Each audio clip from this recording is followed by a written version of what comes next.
నమ్ముట నీ వలనైతే నీకు సమస్తము సాధ్యమే. నమ్ముట నీ వలనైతే నీకు సమస్తము సాధ్యమే. నిన్ను పిలిచిన దేవుడు నమ్మకస్తుడు, నీ జీవితమంతా కాపాడును. నిన్ను పిలిచిన దేవుడు నమ్మకస్తుడు, నీ జీవితమంతయు కాపాడును. దేవుని నమ్మిన మహిమను చూచెదవు. పునరుత్థానము జీవము ప్రభు యేసు. దేవుని నమ్మిన మహిమను చూచెదవు. పునరుత్థానము జీవము ప్రభు యేసు. లాజరును సమాధి నుండి లేపిన యేసు ప్రభు, నీ మృతమైన దేహమును జీవింపజేయును. లాజరును సమాధి నుండి లేపిన యేసు ప్రభు, నీ మృతమైన దేహమును జీవింపజేయును. నమ్ముట నీ వలనైతే నీకు సమస్తము సాధ్యమే. నమ్ముట నీ వలనైతే నీకు సమస్తము సాధ్యమే. నిన్ను పిలిచిన దేవుడు నమ్మకస్తుడు, నీ జీవితమంతయు కాపాడును. నిన్ను పిలిచిన దేవుడు నమ్మకస్తుడు, నీ జీవితమంతయు కాపాడును.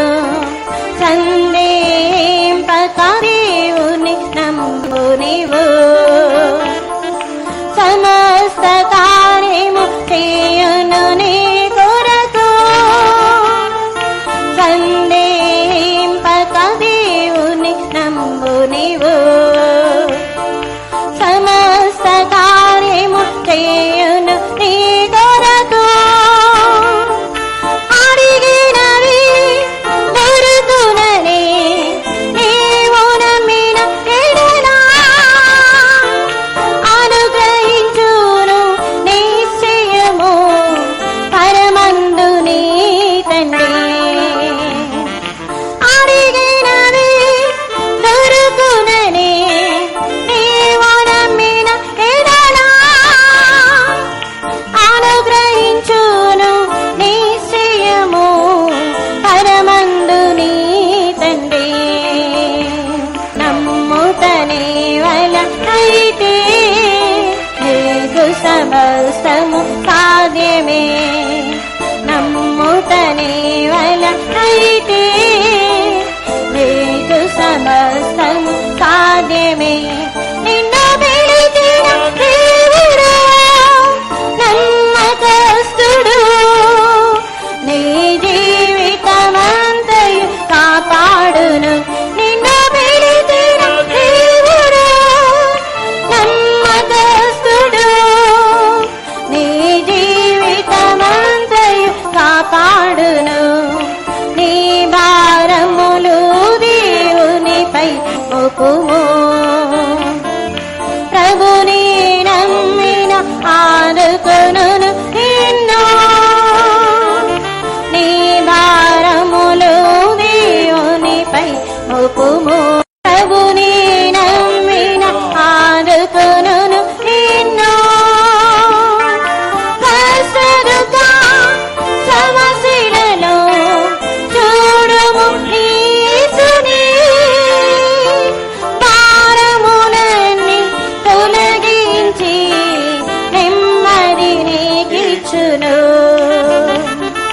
కష్టదుఃఖ సమస్యలలో చూడుము యేసుని. భారములన్నీ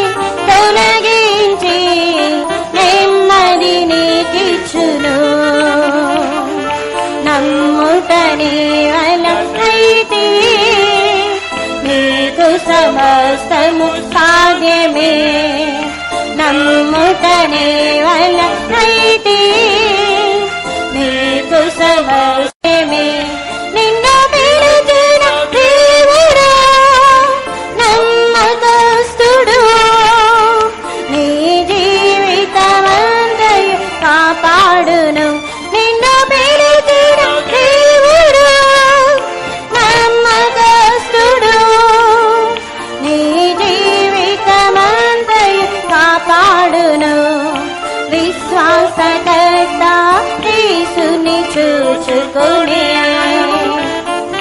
విశ్వాస వీరుల ఓర్పుతో పరుగెత్తుమా విశ్వాసకర్త యేసుని చూచుకునే విశ్వాస వీరుల ఓర్పుతో పరుగెత్తుమా నమ్మిన నీకు ప్రియజీయను సాధ్యము కాని నీ కార్యముల్ ప్రభువే చేయును నమ్మిన నీకు ప్రియజీయను శక్తిమంతుడు సాధ్యము కాని నీ కార్యముల్ ప్రభువే చేయును నమ్ముటనే వలనైతే నీకు సమస్తము సాధ్యమే నమ్ముటనే వలనైతే నీకు సమస్తము సాధ్యమే నిన్ను పిలిచిన దేవుడు నమ్మకస్తుడు నీ జీవితమంతయు కాపాడును నిన్నుడు నమ్మకస్తుడు నీ జీవితమంతయు కాపాడును శ్రీ యేసు నీకు దేవుడై ఉన్నాడు మరణము వరకు విడవక కాపాడును శ్రీ యేసు నీకు దేవుడై ఉన్నాడు మరణము వరకు విడవక కాపాడును నిరీక్షణతో కనిపెట్టుము ఎన్నడు సిగ్గుపడవు మహిమలో నిన్ను చేర్చుటకు కృపను నీకిచ్చును నిరీక్షణతో కనిపెట్టు ఎన్నడు సిగ్గుపడవు మహిమలో నిన్ను చేర్చుటకు కృపను నీకిచ్చును నమ్ముటనే వలనైతే నీకు సమస్తము సాధ్యమే నమ్ముటనే వలనైతే నీకు సమస్తము సాధ్యమే నిన్ను పిలిచిన దేవుడు నమ్మకస్తుడు నీ జీవితమంతయు కాపాడును నిన్ను పిలిచిన దేవుడు నమ్మకస్తుడు నీ జీవితమంతయు కాపాడును దేవుని నమ్మిన మహిమను చూచెదవు పునరుత్థానము జీవము ప్రభు యేసు దేవుని నమ్మిన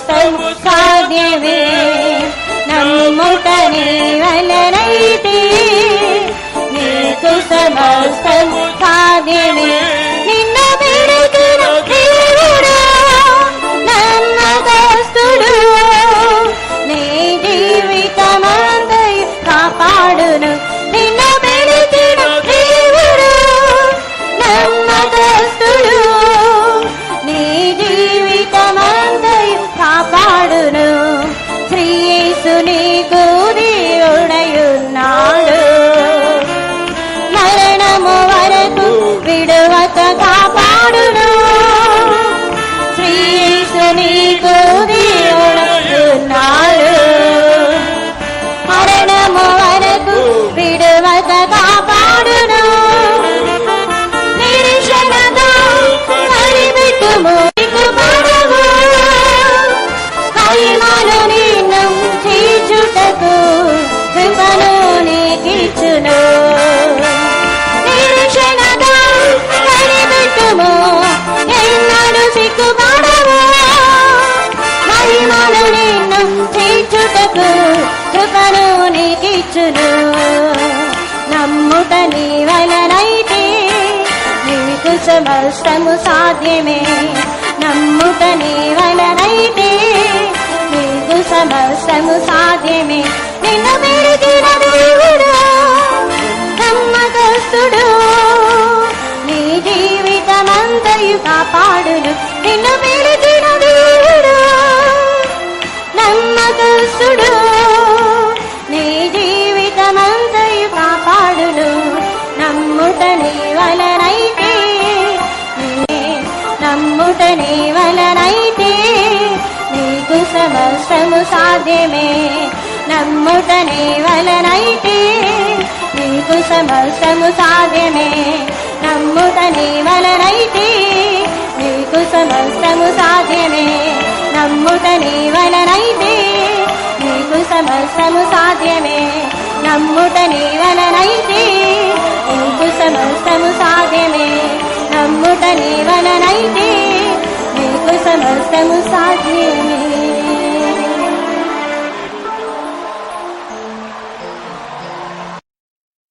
దేవుని వాక్యం చదువుకుందాం. దేవుడి వసతి వాసిపు యోహాను సువార్త 5వ అధ్యాయం 1 నుండి 9 వాక్యాల వరకు చదువుకుందాం. யோவான் சுவிசேஷம் 5ஆம் அதிகாரம் 1ஆம் வசனத்திலிருந்து 9ஆம் வசனம் வரை வாசிப்போம்.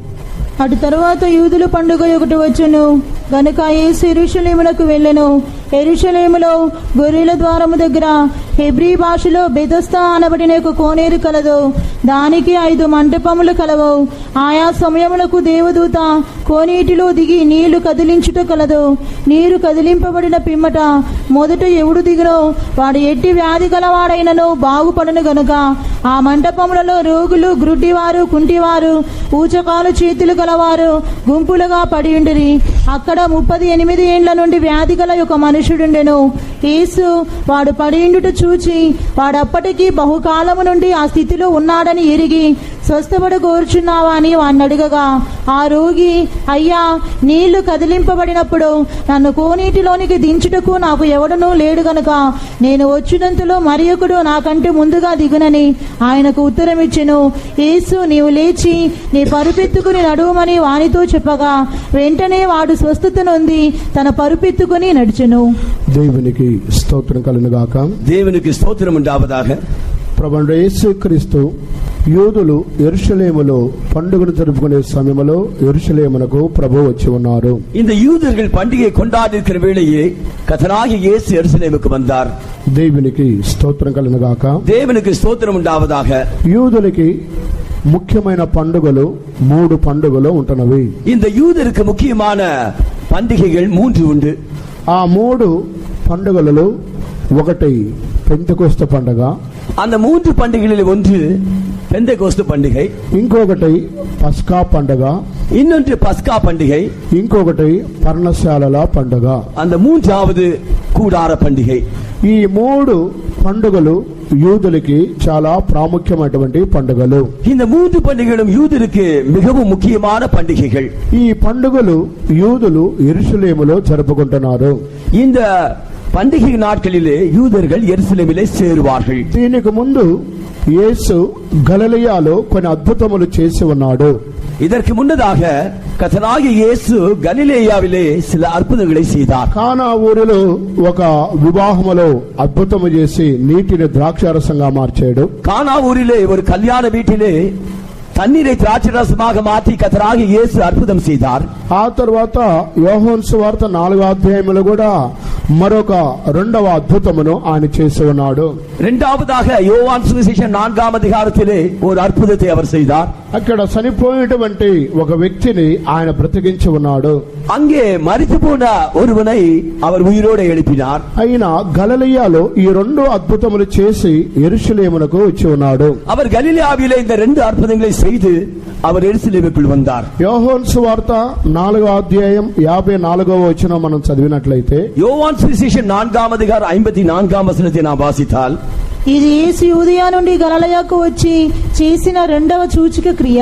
రెండవ అద్భుత క్రియ ఆయన ఈ గలిలయలో చేసి ఉన్నాడు. அவர் அங்கே கலிலேயாவிலே இரண்டாவது அற்புத காரியத்தை செய்தார். మొదటి అద్భుతం కానా ఊరిలో నీటిని ద్రాక్షారసంగా మార్చాడు. அவர் செய்த முதலாவது அற்புதம் கானா ஊரிலே தண்ணீரை திராட்சரசமாக மாற்றினார். ఈ రెండు అద్భుతములు గలిలయ దేశములో ఆయన చేసిన తర్వాత యూదులు జరుపుకునే పండుగ దినమునకు యేసు యెరూషలేమునకు వచ్చాడు. இந்த ரெண்டு அற்புதங்களை கலிலேயாவிலே அவர் செய்த பின்பு யூதர்கள் கொண்டாடுகிற அந்த பண்டிகை வந்தபோது அவர் எருசலேமுக்கு வந்தார். ఈ యోహాను సువార్త 5వ అధ్యాయమునకు మనం వచ్చినప్పుడు, இந்த யோவான் சுவிசேஷம் 5ஆம் அதிகாரத்திற்கு நாம் வரும்போது, యెరూషలేములో గొర్రెల ద్వారము దగ్గర హెబ్రీ భాషలో బెతస్దా అనబడిన ఒక కోనేరు కలదు. அங்கே எருசலேமிலே ஆட்டு வாசலின் அருகே எபிரேய பாஷையிலே அர்த்தம் கொள்ளும் பெதஸ்தா என்னும் ஒரு குளம் இருந்தது. గత దినాలలో నెహెమియా గ్రంథములో యెరూషలేములో 12 గుమ్మములను గురించి మనం నేర్చుకుని ఉన్నాము. கடந்த நாட்களிலே எருசலேமிலே இருக்கிற 12 வாசல்களை குறித்து நாம் அறிந்தோம். దేవునికి స్తోత్రం కలుగాక. தேவனுக்கு ஸ்தோத்திரம் உண்டாவதாக. ఆ 12 గుమ్మములలో ఒక గుమ్మమే ఈ గొర్రెల గుమ్మము. அந்த 12 வாசலில் ஒன்றுதான் இந்த ஆட்டு வாசல். యెరూషలేములో గొర్రెల ద్వారము దగ్గర అని రాయబడి ఉన్నది. எருசலேமில் ஆட்டு வாசல் அருகே என்று எழுதப்பட்டிருக்கிறது. హెబ్రీ భాషలో బెతస్దా అనబడిన కోనేరు కలదు. எபிரேய பாஷையிலே பெதஸ்தா என்கிற குளம் ஒன்று இருந்தது. బెతస్దా అనగా దీని యొక్క అర్థం ఏమిటి? இந்த பெதஸ்தா என்றால் அர்த்தம் என்ன? బెతస్దా అనేటువంటి ఒక కోనేరు ఉన్నది.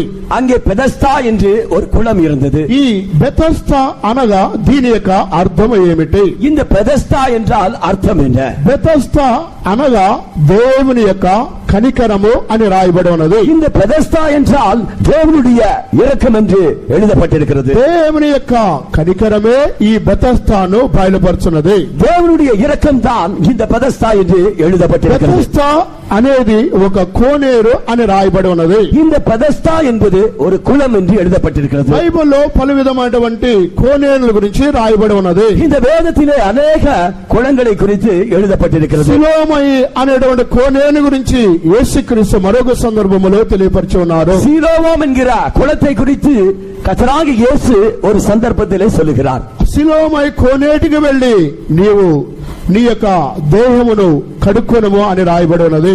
அந்த சீலோவாம் குளத்தில் போய் உன்னுடைய கண்களை கழுவிக்கொள் என்று அவர் அனுப்புகிறார். దేవునికి స్తోత్రం కలుగాక. தேவனுக்கு ஸ்தோத்திரம் உண்டாவதாக. పరిశుద్ధ గ్రంథములో కొన్ని కోనేరుల గురించి రాయబడి ఉన్నవి. பரிசுத்த வேதாகமத்திலே சில குளங்களை குறித்து எழுதப்பட்டிருக்கிறது. చరిత్రలో కూడా కొన్ని కోనేరుల గురించి రాయబడి ఉన్నవి. சரித்திரத்தில் கூட சில குளங்களை குறித்து எழுதப்பட்டிருக்கிறது. కొండపల్లి దగ్గర కిల్లా రోడ్ లో ఒక కోనేరు ఉన్నది. அந்த கொண்டப்பள்ளி அருகாமையிலே கில்லா ரோடிலே ஒரு குளம் இருக்கிறது. శ్రీకృష్ణ దేవరాయలు పరిపాలించిన కాలంలో అక్కడ ఒక కోనేరు ఉన్నది. அந்த ஸ்ரீகிருஷ்ண தேவராயர் என்கிற ராஜா அவர் ஆளுகை செய்கிற நாட்களிலே அப்படிப்பட்ட ஒரு குளம் இருந்தது. ఆ కోనేరు పేరు అత్త కోడలు కోనేరు. அந்த குளத்தின் பெயர் அப்பா கானது குளம். అత్త కోడల యొక్క కోనేరు. அத்தா கோடலை குளம். వారు ఒక సందర్భంలో వారికున్న సమస్యను బట్టి అత్త ఒక కోనేరులో పడింది, కోడలు ఒక కోనేరులో పడింది. அவர்களுடைய பிரச்சனை நிமித்தமாக மாமியார் ஒரு குளத்திலும் இந்த மருமகள் ஒரு குளத்திலும் விழுந்தாள். వారిద్దరు అత్త ఒక కోనేరులో చనిపోయింది, కోడలు ఒక కోనేరులో చనిపోయింది. அந்த మామియార్ ஒரு குளத்தில் செத்து போனால் இந்த மருமகளும் ஒரு குளத்தில் செத்து போனாள். ఆ తర్వాత కొండవీడని ఇంకొక ఊరు ఉన్నది. அவ்விதமாக కొండ వీడు என்று ஒரு వీడు ఉంది. అక్కడ కూడా ఒక కోనేరు ఉన్నది. அங்கேயும் ஒரு குளம் இருக்கிறது. ఈ విధముగా రాజుల యొక్క చరిత్ర కాలములో కూడా ఈ భూమి మీద కొన్ని కోనేరులు ఉన్నవి. రాజాக்களின் காலத்தில் கூட இந்த உலகத்திலே अनेक குளங்கள் இருந்தன. బైబిల్ యొక్క చరిత్రలో కూడా కొన్ని కోనేరులు ఉన్నవి. வேதாகமத்தில் சரித்திரத்திலும் கூட अनेक குளங்கள் காணப்படுகின்றன. ఈ సమయంలో ఇక్కడ మనం నేర్చుకున్నది హెబ్రీ భాషలో బెతస్దా అనబడిన కోనేరు. நாம் இங்கே கற்றுக்கொள்வது இங்கே எபிரேய பாஷையிலே பெதஸ்தா என்று அழைக்கப்படுகிற ஒரு குளம். బెతస్దా అనగా దేవుని యొక్క కనికరము అని అర్థము. இந்த பெதஸ்தா என்றால் தேவனுடைய இரக்கம் என்று அர்த்தம். ఈ కోనేరుకి దీనికి 5 మండపములు ఉన్నట్లుగా రాయబడి ఉన్నవి. இந்த பெதஸ்தா குளத்திற்கு 5 மண்டபங்கள் இருந்ததாக ఈ எழுதப்பட்டிருக்கிறது. కోనేరులోనికి వెళ్ళటానికి లేదా యెరూషలేము ద్వారము దగ్గర దీనికి 5 మండపములు ఉన్నవి. இந்த எருசலேமு இந்த ஆட்டுவாசலின் அருகே இந்த குளத்திற்கு 5 மண்டபங்கள் இருந்தன. ఈ 5 కళ్యాణ మండపాలు కాదు, இது ஒரு கல்யாண மண்டபங்கள் அல்ல. కనుక దీనికి 5 మండపములు ఇక్కడ ఉన్నవి. இங்கே 5 மண்டபங்கள் இருந்தன. మొట్టమొదటిగా బెతస్దా కోనేరు అంటే దేవుని కనికరానికి అది సాదృశ్యముగా ఉన్నది. முதலாவதாக இந்த பெதஸ்தா என்றால் தேவனுடைய இரத்திற்கு அடையாளமாக இருக்கிறது. రెండవది దీనికి 5 మండపములు ఉన్నవి. இரண்டாவதாக இதற்கு 5 மண்டபங்கள் இருந்தன. ఈ 5 మండపములు అని చెప్పినప్పుడు ఇది సంఘములో ఉన్న 5 ఉద్యోగస్తులకి సూచనగా ఉన్నది. இந்த 5 மண்டபங்கள் என்று நாம் சொல்லும்போது இது சபையிலே இருக்கிற 5 ஊழியர்களை குறித்து காண்பிக்கிறது. ఎఫెసీయులకు రాసిన పత్రిక 4వ అధ్యాయం 12, 13 వచనాలలో సంఘములో 5 ఉద్యోగస్తులే ఈ 5 మండపములు. இந்த எபேசியர் 4ஆம் அதிகாரம் 13ஆம் வசனத்திலே சொல்லப்பட்டிருக்கிறார். இந்த சபையில் இருக்கிற 5 ஊழியர்கள் தான் இந்த 5 மண்டபங்களை குறிக்கின்றன. వారే అపోస్తలులు, ప్రవక్తలు, కాపరులు, బోధకులు, ఉపదేశకులు. அவர்கள் அப்போஸ்தலர், தீர்க்கதரிசிகள், சுவிசேஷகர், மேய்ப்பர்கள், போதகர்கள். దేవునికి స్తోత్రం కలుగాక. தேவனுக்கு ஸ்தோத்திரம் உண்டாவதாக. ఈ 5 మండపములు 5 ఉద్యోగస్తులకి సూచనగా కనబడుతున్నది. இந்த 5 மண்டபங்களும் 5 ஊழியர்களுக்கு అடைయాళமாக காணப்படுகின்றன. ఈ 5 మండపములు మన యేసు జన్మించినప్పుడు ఆయనకు నియమింపబడిన 5 పేర్లైనవి. இந்த 5 மண்டபங்கள் கூட கர்த்தராகிய இயேசு பிறப்பதற்கு முன்பாக அறிவிக்கப்பட்ட அவருடைய 5 பெயர்களாக காணப்படுகின்றன. ఆయన జీవితంలో కల్వరిలో పొందిన 5 గాయాలకి సూచనగా ఉన్నది. அவருடைய ஜீவிதத்திலே அவர் கல்வாரி சிலுவையிலே பெற்ற அந்த 5 காயங்களுக்கு அடையாளமாக காணப்படுகின்றன. ఇది రెండవ అనుభవం అంటున్నది. இது இரண்டாவது அனுபவமாக మూడవదిగా చూచినట్లయితే மூன்றாவதாக பார்க்கும்போது ఆయా సమయములకు దేవదూత కోనేటిలోనికి దిగుతున్నది. சில சமயங்களிலே அந்த குளத்திற்குள்ளாக தேவதூதன் இறங்குவான். ఆయా సమయములలో దేవుని యొక్క దూత కోనేటిలోనికి దిగుతుంది. சில சமயங்களில் தேவதூதன் அந்த குளத்தில் இறங்குவான்.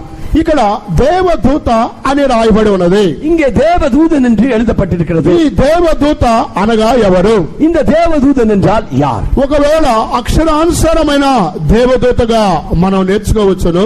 ஒருவேளை எழுத்தின்படி இருக்கிற தேவதூதன் என்று நாம் எடுத்துக்கொள்ளலாம். మరొక భాగములో మనం చూసినట్లయితే இன்னொரு விதத்திலே நாம் பார்க்கும்போது ఈ దేవదూత అనగా అక్షరానుసారమైన దేవదూత కాదు. இந்த தேவதூதன் என்றால் எழுத்தின்படி உள்ள தேவதூதன் அல்ல. ఈ దేవదూత అనగా దైవ సేవకుడిని బయలుపరుచున్నది. இந்த தேவதூதன் என்றால் தேவ ஊழியரை தான் காட்டுகிறது. ప్రకటన గ్రంథము 2వ అధ్యాయం 1వ వాక్యానికి మనం వచ్చినట్లయితే இந்த வெளிப்படுத்தின விசேஷம் 2ஆம் அதிகாரம் 1ஆம் வசனத்திற்கு நாம் வருவோம் என்றால் సంఘములో ఉన్న దూతకు నేను ఈ విధంగా రాయిస్తున్నాను అని రాయబడి ఉన్నది. இந்த சபையின் தூதனுக்கு நீ விதமாக எழுது என்று அங்கே சொல்லப்பட்டிருக்கிறது. ప్రకటన గ్రంథము 2వ అధ్యాయం 1వ వాక్యము. இந்த வெளிப்படுத்தின விசேஷம் 2ஆம் அதிகாரம் 1ஆம் வசனம். ఎఫెసులో ఉన్న సంఘపు దూతకు ఇలాగు రాయము, 7 నక్షత్రములు తన కుడి చేత పట్టుకుని 7 దీపస్తంభముల మధ్య సంచరించువాడు చెప్పు సంగతులు ఏమనగా. దేవునికి స్తోత్రం కలుగాక. దేవునికి స్తోత్రం உண்டாவதாக. ఎఫెసీలో ఉన్న సంఘపు దూతకు ఇలాగు రాయము. ఎఫెసు సభயின் దూతనికి నీ எழுதுகிற விதமாவது. సంఘపు దూతకు అని చెప్పినప్పుడు అది సంఘములో ఉన్న దైవ సేవకుణ్ణి బయలుపరచున్నది. సభயின் దూతనికి என்று சொல்லும்போது அது சபையின் தேவ ஊழியரை காட்டுகிறது. ఇక్కడ ఆయా సమయములోనికి దేవుని యొక్క దూత కోనేటిలోనికి దిగుచున్నది. சில சமயங்களிலே தேவதூதன் அந்த குளத்தில் இறங்குவார்.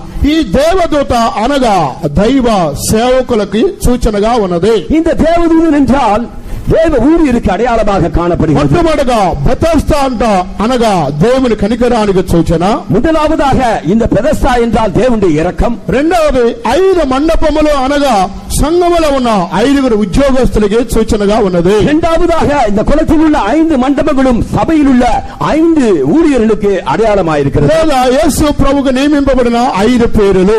இல்லாவிட்டால் கர்த்தராகிய இயேசு கிறிஸ்துவுக்கு கொடுக்கப்பட்ட 5 பெயர்கள். ఆయన కలువరిలో పొందిన 5 గాయములు. இல்லாவிட்டால் அவர் கல்வாரியிலே பெற்ற 5 காயங்கள். మూడవ భాగాన్ని మనం చూచినప్పుడు மூன்றாவது காரியத்தை நாம் பார்க்கும்போது ఆయా సమయములోనికి దేవుని దూత కోనేటిలోనికి దిగుచున్నది. சில சமயங்களிலே அந்த குளத்திற்குள்ளே தேவதூதன் இறங்குகிறார். ఈ దేవదూత దైవ సేవకులకి సూచనగా ఉన్నది. இந்த தேவதூதன் தேவ ஊழியருக்கு அடையாளமாய் இருக்கிறார். నాలుగవదిగా చూచినట్లయితే நான்காவதாக பார்க்கும்போது ఆ దేవదూత కోనేటిలోనికి దిగి నీళ్లను కదిలింపజేస్తున్నది. அந்த தேவதூதன் அந்த குளத்திற்குள்ளே இறங்கி தண்ணீரை கலக்குகிறான். నీళ్లు అనగా దీని యొక్క అర్థం ఏమిటి?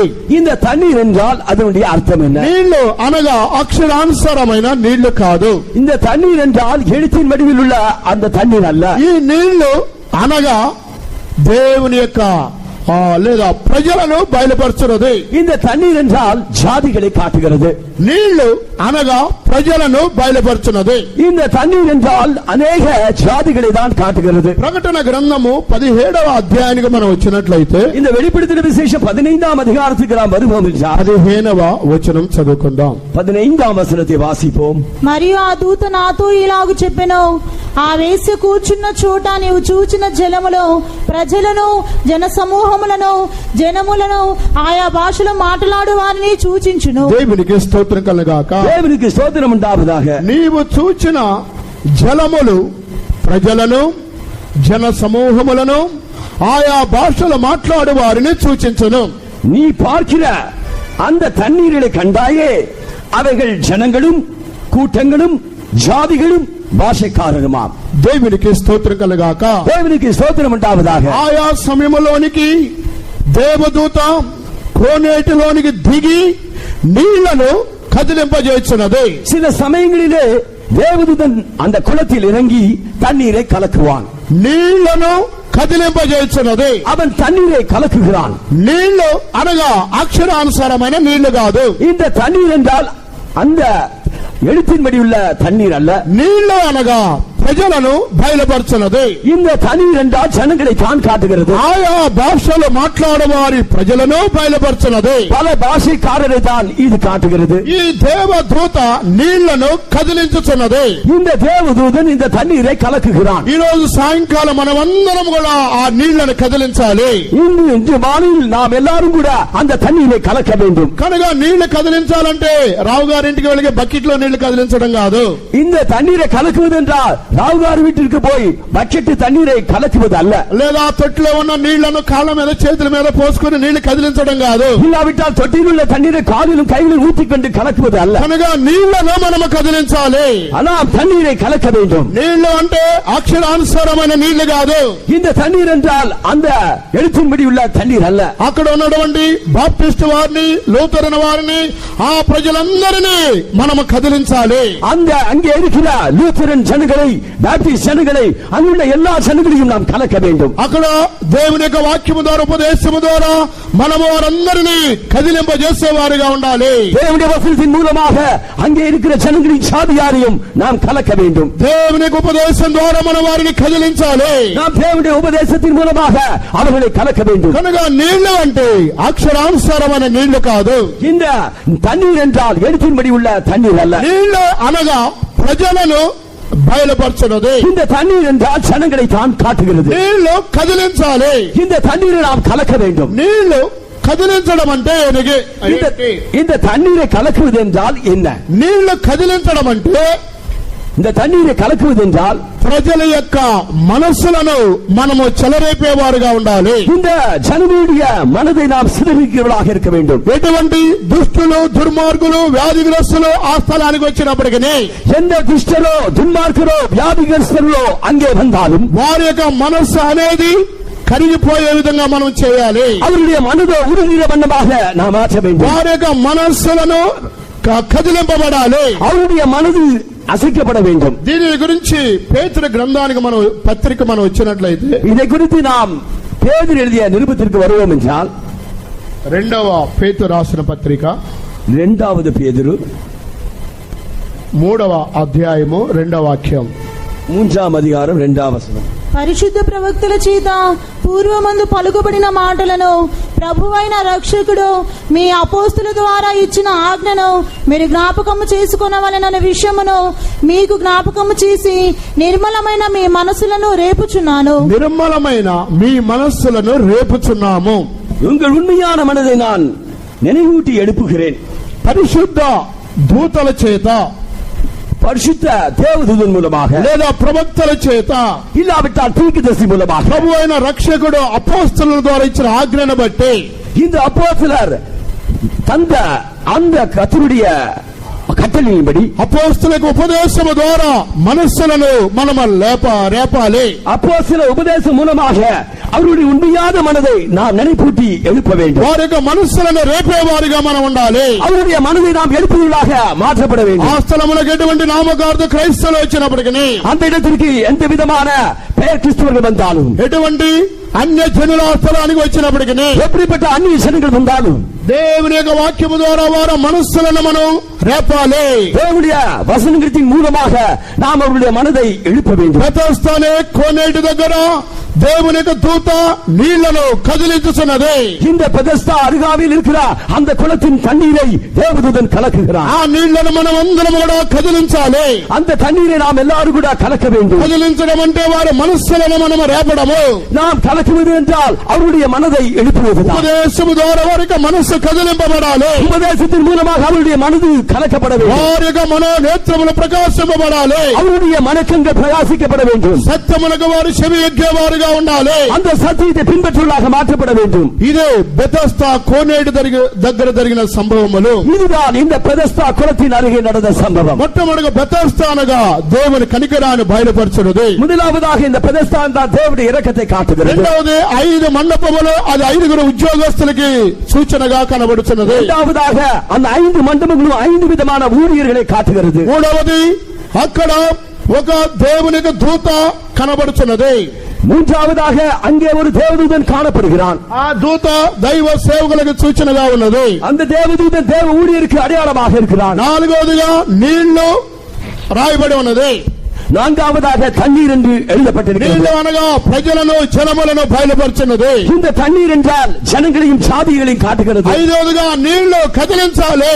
ஐந்தாவதாக அந்த தண்ணீரை கலக்க வேண்டும். అనగా వారి మనస్సులను రేపేవారుగా ఉండాలి. அப்படி என்றால் அவருடைய மனதை எழுப்புவதாக நாம் மாற்றப்பட வேண்டும். అనేక పాటల ద్వారా ప్రసంగము ద్వారా సాక్ష్యం ద్వారా అభిషేకం ద్వారా ప్రజలను కదిలింపజేసేవారుగా ఉండాలి. நம்முடைய பாட்டுகளின் மூலமாக நம்முடைய சாட்சியின் மூலமாக நம்முடைய வசனத்தின் மூலமாக நம்முடைய ஒவ்வொரு அபிஷேகத்தின் மூலமாக அவருடைய மனதை நாம் எழுப்புவதாக காணப்பட வேண்டும். ఏదో పెందెకోస్తు వారు వచ్చి 2 పాటలు పాడి ప్రసంగం చేసి వెళ్ళిపోయారు, రుచి పచి లేదని అటువంటి యొక్క అనుభవం రాకూడదు. ஏதோ பெந்தேகோஸ்தேக்காரர் வந்தார்கள் என்று பாட்டு பாடி வசனத்தை சொல்லி போனார்கள், எந்த ருசியும் இல்லை ஒன்றும் இல்லை என்று சொல்லக்கூடாது. కనుక అక్కడ మనము వారికి మనస్సులను రేపేవారుగా ఉండాలి. அங்கே அவருடைய மனதை எழுப்புவதாக நாம் காணப்பட வேண்டும். దేవుని యొక్క శక్తి క్రియ అక్కడ క్రియ చేయాలి. தேவனுடைய வல்லமை அங்கே அற்புதமாக கிரியை செய்ய வேண்டும். ఈ విధముగా ఈ బెతెస్దా కోనేటి దగ్గర ఈ 5 కార్యాలు కనబడుతున్నవి. இந்த பெதஸ்தா குளத்தின் அருகே இப்படிப்பட்ட 5 காரியங்கள் காணப்படுகின்றன. ఇంకా కిందికి మనం చదివినట్లయితే இன்னும் కీడే நாம் వాసిపోం என்றால் 4వ వాక్యం చదవండి. 4వ వచనం వాసింగుల్. ఆయా సమయములకు దేవదూత కోనేటిలో దిగి నీళ్లు కదిలించుట కలదు. నీరు కదిలింపబడిన పిమ్మట మొదట ఎవడు దిగునో వాడు ఎట్టి వ్యాధి గల వాడైనను బాగుపడను గనక ఆ మండపములలో రోగులు, గురుటివారు, కుంటివారు, ఊచకాలు చేతులు గలవారు గుంపులుగా పడియుండిరి. దేవునికి స్తోత్రం కలగాక. దేవునికి స్తోత్రం ఉండావதாக. ఇంకా ఈ మండపము దగ్గర అనేకమైన వ్యాధిగ్రస్తులు గుంపులు గుంపులుగా అక్కడ పడి ఉన్నారు. இந்த குளத்தின் அருகாமையிலே அநேக விதமான வியாதியஸ்தர்கள் கூட்டம் கூட்டமாக படுத்து கிடக்கிறார்கள். అనేకమైన వ్యాధిగ్రస్తులు వారు గుంపులు గుంపులుగా ఆ మండపము దగ్గర పడి ఉన్నారు. அநேக வியாதியஸ்தர்கள் பல கூட்டங்களாக அங்கே படுத்துக் கொண்டிருக்கிறார்கள். ఎందువల్ల అనేకమైన రోగులు అక్కడ పడి ఉన్నారు?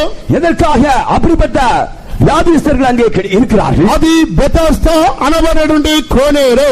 அது பெதஸ்தா என்கிற குளமாக இருப்பது. అనగా దేవుని యొక్క కనికరం అక్కడ ఉన్నది.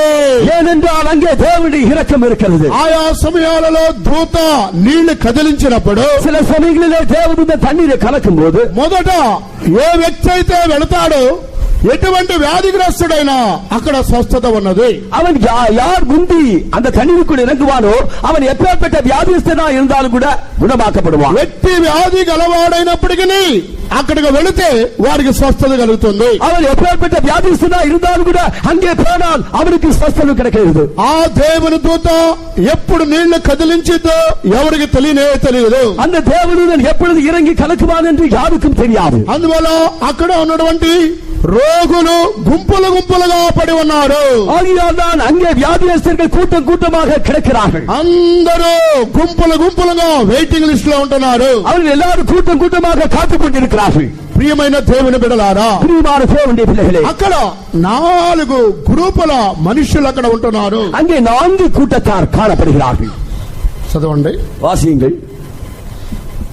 ఆ మండపములో రోగులు అక్కడ ఉంటున్నారు. அங்கே வியாதியஸ்தர்கள் காணப்படுகிறார்கள். రెండవదిగా గురుటివారు అక్కడ ఉంటున్నారు.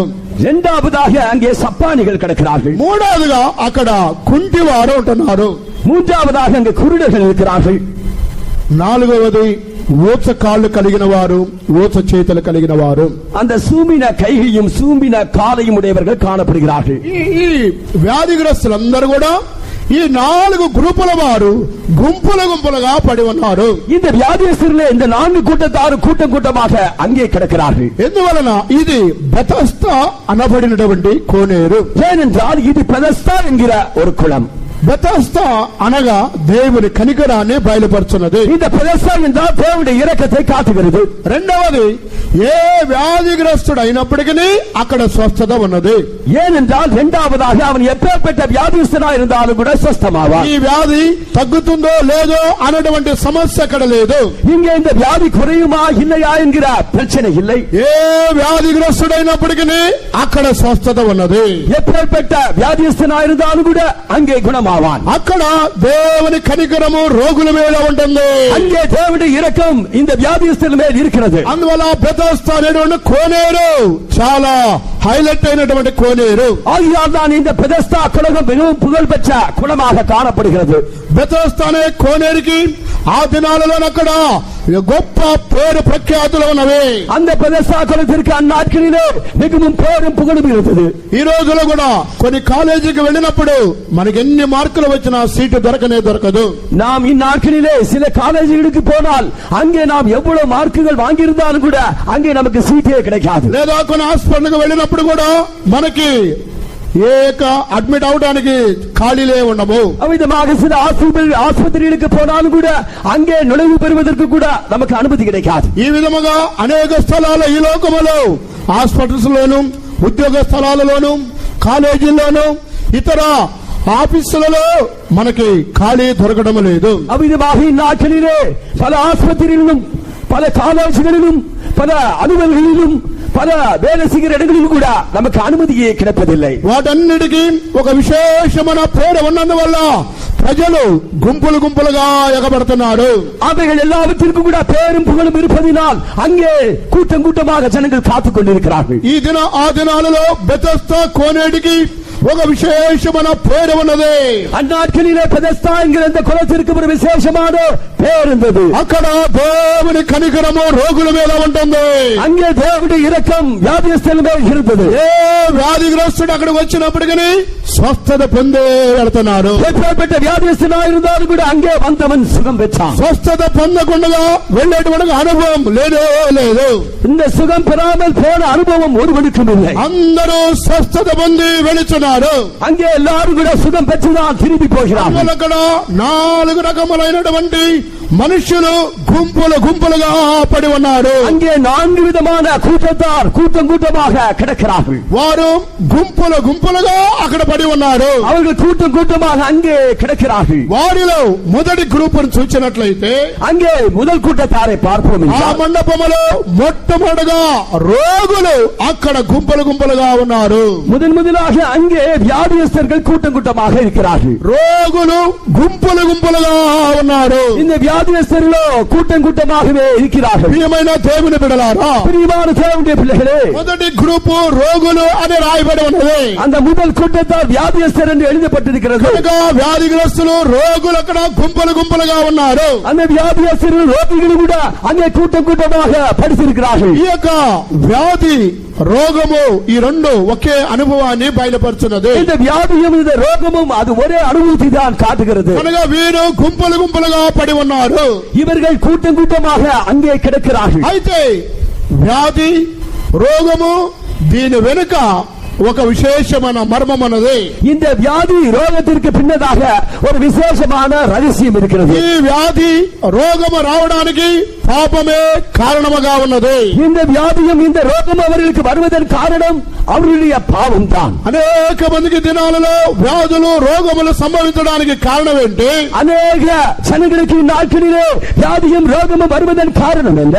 పాపము వారికి కారణముగా ఉంటున్నది. அவருடைய பாவமே அவருடைய காரணமாக இருக்கிறது. పాపము ద్వారా వ్యాధి సంభవించినది.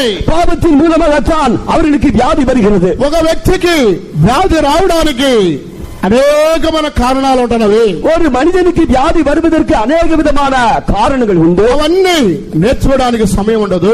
அவைகள் எல்லாவற்றையும் கூட நாம் கற்றுக்கொள்வதற்கு நேரம் போதாது. 3 కార్యములు మాత్రమే నేను ఈ రోజు తెలియపరుస్తున్నాను. முக்கிய 3 காரணங்களை மாத்திரம் நான் இன்று உங்களுக்கு அறிவிக்கிறேன். ఒక వ్యక్తికి వ్యాధి రావడానికి 3 కారణాలు ఉంటున్నవి. ஒருவனுக்கு வியாதி வருவதற்கு 3 விதமான காரணங்கள் உண்டு. ఒకటి పాపము ద్వారా వ్యాధి వచ్చును. ஒன்று பாவத்தின் மூலமாக வியாதி வருகிறது. పాపము ద్వారా ఒక వ్యక్తికి వ్యాధి సంభవిస్తుంది. பாவத்தின் மூலமாக ஒருவனுக்கு வியாதி வருகிறது. దీనికి అనేకమైన వాక్యాలు ఉన్నవి. இதற்கு அநேக விதமான வசனங்கள் உண்டு. మత్తయి సువార్త 9వ అధ్యాయానికి మనం వచ్చినట్లయితే மத்தேயு சுவிசேஷம் 9ஆம் அதிகாரத்துக்கு நாம் வருவோம் என்றால் అక్కడ ఒక వ్యక్తి పక్షవాయువు అనేటువంటి వ్యాధి చేత పీడింపబడుతున్నాడు. அங்கே ஒருவன் இந்த திமிர்வாதத்தினால் அவன் பாதிக்கப்பட்டவனாக காணப்படுகிறான். అతని యొక్క ఇంటి వారు మంచము మీద పడుకోబెట్టి అతనిని యేసు యొద్దకు తీసుకుని వచ్చున్నారు. அவனுடைய வீட்டாரோ அவனை ஒரு கட்டிலே கிடத்தி இயேசு முன்னை கொண்டு வந்தார்கள். అయ్యా, ఈ వ్యక్తిని స్వస్థపరచమని వారు కోరి ఉన్నారు. ஐயா, இவனை குணமாக்கும் என்று அவனை வேண்டிக் கொண்டார்கள். కానీ యేసు ప్రభు చెప్పారు, నేను సహోదరుని స్వస్థపరిచాను అని చెప్పలేదు. இப்பொழுது இயேசு என்ன சொன்னார்? நான் இந்த சகோதரனை குணமாக்க மாட்டேன் என்று சொல்லவில்லை. కుమారుడా, ధైర్యముగా ఉండము, నీ పాపములు క్షమింపబడి ఉన్నవి. மகனே, திடன்கொள், உன் பாவங்கள் உனக்கு மன்னிக்கப்பட்டன. వారైతే పాపములు క్షమించమని అడగడం లేదు. அவர்கள் பாவங்களை மன்னியும் என்று அவர்கள் கேட்கவில்லை. అయ్యా, ఈ యొక్క సహోదరుని బాగు చేయయ్యా, ஐயா, இந்த சகோதரனை குணமாக்கும் ஐயா. యేసు ప్రభు నేను వీరిని బాగు చేశానని చెప్పడం లేదు. அதனால இயேசு கிறிஸ்து இவன் பாவம் செய்தான் என்று சொல்லவில்லை. కుమారుడా, ధైర్యముగా ఉండవు, నీ పాపములు క్షమింపబడి ఉన్నవి. மகனே, திடன்கொள், உன் பாவங்கள் உனக்கு மன்னிக்கப்பட்டன. మత్తయి సువార్త 9వ అధ్యాయం మీరు ఇంటికి వెళ్ళి చదువుకున్నట్లయితే ఈ కార్యం రాయబడి ఉన్నది. மத்தேயு சுவிசேஷம் 9ஆம் அதிகாரத்தை நீங்கள் வீட்டில் போய் வாசித்துக் கொள்வீர்களானால் இந்த காரியம் உங்களுக்கு விளங்கும். దీనిని బట్టి మనం ఏమని గ్రహించాలి? இதை கொண்டு நாம் என்ன உணர்ந்து கொள்ள வேண்டும்? పాపము ద్వారా వ్యాధి సంభవించును. பாவத்தின் மூலமாக வியாதி வருகிறது. పాపము ద్వారా రోగము సంభవించును. பாவங்களின் மூலமாக ரோகங்கள் வருகிறது. ఇది మొదటి యొక్క అనుభవం అంటున్నది. இது முதலாவது காரணமாக இருக்கிறது. రెండవదిగా రెండవది సాతాను ద్వారా వ్యాధి సంభవించను. இரண்டாவதாக சாத்தான் மூலமாக வியாதி வருகிறது. సాతాను ద్వారా కూడా మనకు వ్యాధి సంభవించను. சாத்தான் மூலமாக கூட நமக்கு வியாதி வருகிறது. ఈ వ్యాధి యోబనే భక్తుడికి సాతాను దగ్గర నుండి ఒక వ్యాధి వచ్చింది. இந்த யோபு என்கிற பக்தனுக்கு சாத்தானிடத்திலிருந்து ஒரு வியாதி வந்தது. యోబు పాపము చేసినందువల్ల యోబుకు వ్యాధి రాలేదు. இந்த யோபு பாவம் செய்தபடியால் இந்த யோபுக்கு வியாதி வரவில்லை. కొంతమంది వ్యాధి వచ్చిన వెంటనే ప్రభువా నన్ను క్షమించండి, నేనే తప్పు చేశాను, ఏ పాపం చేశాను, ఏ కీడు చేశాను, క్షమించు ప్రభువా అని ఏడుస్తూనే ఉంటారు. சிலர் வியாதி வந்தவுடனே கர்த்தாவே நான் என்ன பாவம் செய்தனோ, தீங்கு செய்தனோ, பொல்லாப்பு செய்தனோ என்ன மன்னியும் என்று அவர்களுடைய அழுகிறார்கள். ప్రభువా నన్ను క్షమించమని వారు అడుగుతున్నారు. கர்த்தாவே என்ன மன்னியும் என்று அவர்கள் கேட்கிறார்கள். ఇక్కడ యోబనే భక్తుడికి పాపము ద్వారా వ్యాధి రాలేదు. இங்கே யோபு என்கிற பக்தனுக்கு பாவத்தின் மூலமாக இந்த வியாதி வரவில்லை. యోబు నోటి మాటతో కూడా పాపము చేయలేదని రాయబడి ఉన్నది. இந்த யோபு தன்னுடைய வாயினால் கூட அவன் பாவம் செய்யவில்லை என்று எழுதப்பட்டிருக்கிறது. యోబుకి తల మొదలుకొని అరికాలు వరకు ఒక వ్యాధి సంభవించింది. இந்த யோபுக்கு உச்சந்தலிருந்து உள்ளங்கால் வரைக்கும் கூட ஒரு வியாதி வந்தது. భయంకరమైన కురుపులతో ఆయన యోబు మొత్తబడి ఉన్నాడు. இந்த யோபுக்கு அவன் சரீரம் முழுவதும் கூட கொப்பளங்கள் வந்து அவன் பாதிக்கப்பட்டான். ఆ విధముగా యోబుకి ఒక వ్యాధి సాతాను దగ్గర నుండి వచ్చింది. இந்த யோபுக்கு வந்த வியாதியோ சாத்தானிடத்திலிருந்து வந்தது. అప్పుడు దేవుడు సాతానుతో మాట్లాడి ఉన్నాడు. அப்பொழுது தேவன் சாத்தானோடு பேசினார். యోబు నీ వశములో ఉన్నాడు, నీ ఇష్టం వచ్చినట్టు నీవు అతనిని చేయవచ్చు. இந்த யோபு உன் வசத்தில் இருக்கிறார், உன் இஷ்டத்தின்படி நீ செய்கிறார். కానీ అతని దేహమును మొత్తడానికి నీకు అధికారం ఉన్నది, గాని అతని ప్రాణమును ముట్టడానికి నీకు అధికారము లేదు. அவனுடைய சரீரத்தை வாதிப்பதற்காக அவனுக்கு அதிகாரம் கொடுக்கப்பட்டிருக்கிறது ஒழிய அவனுடைய சீமனை எடுத்துக் கொள்வதற்கு அல்ல. ఇక్కడ యోబుకు వచ్చినటువంటి వ్యాధి సాతాను ద్వారా వ్యాధి వచ్చినది. இங்கே யோபுக்கு வந்த வியாதியோ சாத்தானின் மூலமாகத்தான் வந்தது. సాతాను ద్వారా వ్యాధి రావడానికి దేవుడే సాతానికి పర్మిషన్ ఇచ్చాడు. இந்த சாத்தானின் மூலமாக யோபுக்கு வியாதி வருவதற்காக தேவனே இந்த சாத்தானுக்கு அனுமதி கொடுத்தார். సాతానా ఇప్పుడు నీవు వెళ్ళి నా యొక్క భక్తుణ్ణి శోధించము. சாத்தானே நீ இப்பொழுது போய் என்னுடைய பக்தனாகி யோபை நீ சோதித்து பார். అతడు నీ వశములో ఉన్నాడు, నీవు అతని తల మొదలుకొని అరికాల వరకు శోధించు.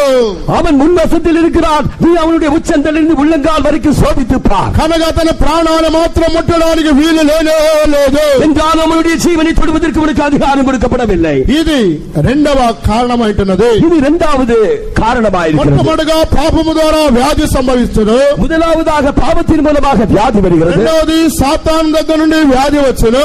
இரண்டாவதாக சாத்தானின் மூலமாக வியாதி வருகிறது. మూడవది దేవుని దగ్గర నుండి మనకు వ్యాధి వచ్చింది. மூன்றாவதாக தேவனிடத்திலிருந்து நமக்கு வியாதி வருகிறது. లాజరుకు వచ్చిన వ్యాధి దేవుని దగ్గర నుండి వచ్చింది. இந்த லாசருக்கு வந்த வியாதி தேவனிடத்திலிருந்து வந்த வியாதி. లాజరుకి పాపము ద్వారా వ్యాధి సంభవించలేదు. லாசருக்கு பாவத்தின் மூலமாக வியாதி வரவில்லை. సాతాను వలన లాజరుకి వ్యాధి రాలేదు. சாத்தானின் மூலமாகவும் அவனுக்கு வியாதி வரவில்லை. లాజరుకి దేవుని యొద్ద నుండి వ్యాధి వచ్చింది. லாசருக்கு தேவனிடத்திலிருந்து வியாதி வந்தது. దీని గురించి యోహాను సువార్తకు మనం వచ్చినట్లయితే, இதை குறித்து நாம் யோவான் சுவிசேஷத்திற்கு வருவோம் என்றால் యోహాను సువార్త 11:4 వాక్యం. யோவான் சுவிசேஷம் 11ஆம் அதிகாரம் 4ஆம் வசனம். యేసు అది విని ఈ వ్యాధి మరణము కొరకు వచ్చినది కాదు గాని దేవుని కుమారుడు దాని వల్ల మహిమపరచబడినట్లు దేవుని మహిమ కొరకు వచ్చినదనెను. దేవునికి స్తోత్రం కలుగాక. தேவனுக்கு ஸ்தோத்திரம் உண்டாவதாக. ఇక్కడ లాజరుకు వచ్చిన వ్యాధి ఇది పాపము వలన రాలేదు. இங்கே லாசருக்கு வந்த வியாதி பாவத்தின் மூலமாக வரவில்லை. సాతాను వలన రాలేదు. சாத்தானின் மூலமாகவும் வரவில்லை. దేవుని దగ్గర నుండి వచ్చింది. தேவனிடத்திலிருந்து அவனுக்கு வந்தது. దేవుని మహిమ కొరకు వచ్చింది.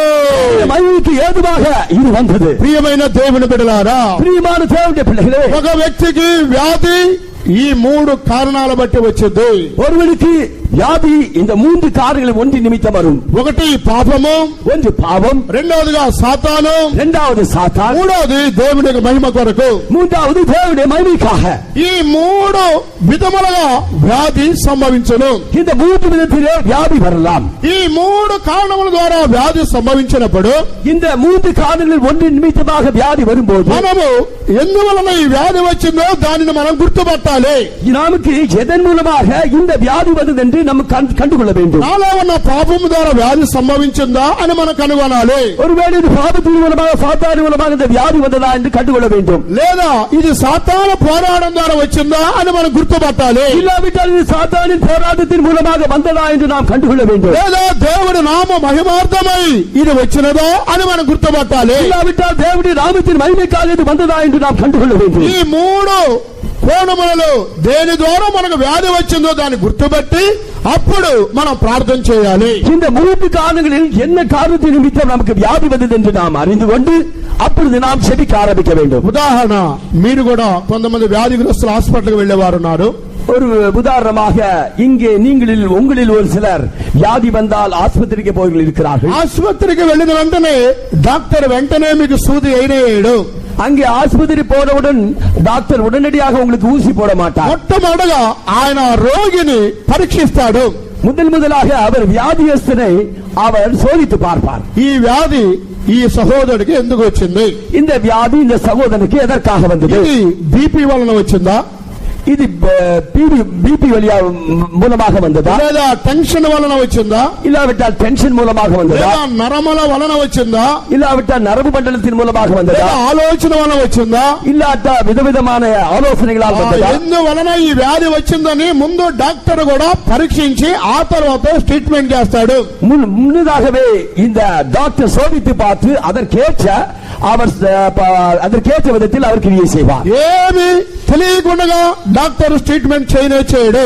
அவர் எதையும் சோதித்து பார்க்காமல் அவனுக்கு எந்த வைத்தியமும் செய்ய மாட்டார். అదే విధముగా మనకు కూడా వ్యాధి వచ్చినప్పుడు அதே விதமாக நமக்கு கூட வியாதி வரும்போது మనం గుర్తుపట్టాలి, நாம் கூட கண்டுகொள்ள வேண்டும். ఇది పాపము ద్వారా వచ్చినదా, இது பாவத்தின் மூலமாக வந்ததா, ఇది సాతాను ద్వారా వచ్చినదా, இது சாத்தானின் மூலமாக வந்ததா, ఇది దేవుని ద్వారా వచ్చినదా, இது தேவனிடத்திலிருந்து வந்ததா? మనం గుర్తుపట్టి అప్పుడు ప్రార్థనలో దిగాలి. நாம் அதை கண்டுகொண்டு அதற்கு பின்பு ஜெபிக்க வேண்டும். ఒకవేళ పాపము ద్వారా వచ్చిందని మనం గుర్తుపట్టినట్లయితే, ஒருவேளை நான் பாவத்தின் மூலமாக அந்த வியாதி என்று நான் அறிந்து మన கொண்டால் పాపములు మనం ఒప్పుకున్నప్పుడు ఆయన క్షమించి స్వస్థపరచబోతున్నాడు. நம்முடைய பாவங்களை நாம் அறிக்கை செய்யும் போது அவர் மன்னித்து நம்மை குணமாக்க போகிறார். లేదా సాతాను ద్వారా వచ్చిందని మనం గుర్తుపట్టినట్లయితే, ஒருவேளை சாத்தானின் மூலமாக வந்தது என்று நாம் கண்டுகொண்டால் దేవుని వాక్యం ద్వారా అభిషేకం ద్వారా నింపబడినప్పుడు సాతాను పారిపోతున్నది. தேவனுடைய வசனத்தின் மூலமாக அபிஷேகத்தின் மூலமாக நிரப்பப்படும் போது இந்த சாத்தான் ஓடி போகிறது. లేదా దేవుని మహిమ కొరకు వచ్చినట్లయితే, ஒருவேளை தேவனுடைய மகிமைக்காக வந்தது என்றால் అప్పుడు ప్రార్థనలో ప్రభువా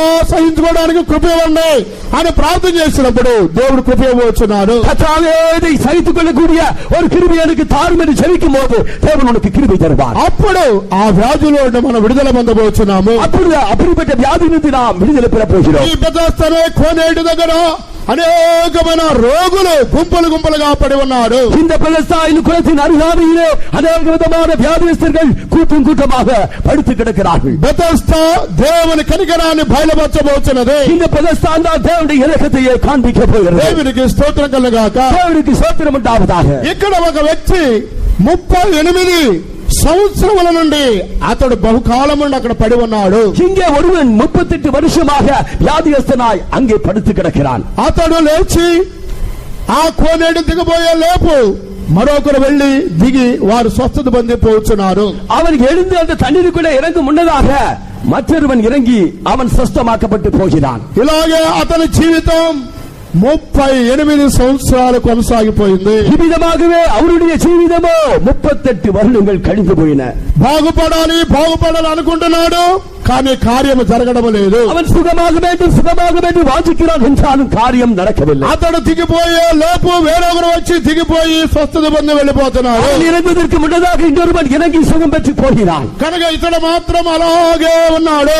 ஆனால் இவன் மாத்திரம் அமிதமாகவே இருக்கிறான். యేసు ప్రభు తన స్థితిని గ్రహించాడు. கதிராகி இயேசு அவனுடைய நிலவரத்தை அறிந்தார். యేసు ఎరిగి సహోదరుడా స్వస్థత పడాలని కోరుచున్నావా అడిగాడు. கர்த்தராகிய இயேசு அவனை பார்த்து, சகோதரரே, குணமாக்கப்பட வாஞ்சிக்கிறாயா என்றார். అవును ప్రభు, నేను స్వస్థత పడాలని కోరుచున్నాను.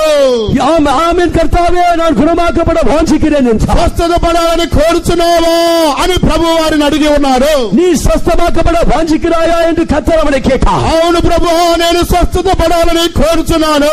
அப்படியே ஐயா, நான் குணமாக்கப்பட வாஞ்சிக்கிறேன் என்றார். ప్రియమైన సహోదరి సహోదరా, பிரியமான சகோதரரே, சகோதரியே, బహు కాలము నుండి అతడు పడి ఉన్నాడు. அநேக காலங்களாக அவன் கிடக்கிறான். 38 సంవత్సరాల నుండి పడి ఉన్నాడు. அவன் 38 வருஷங்களாக அங்கேயே படுத்திருக்கிறான். నేను ఈ రోజు ఈ వాక్యాన్ని చదివేటప్పుడు இன்று அந்த வசனத்தை தியானிக்கும் போது మన విశాఖపట్నం కూడా 38 సంవత్సరాలు అవుతుంది ఈ సేవ ప్రారంభించి.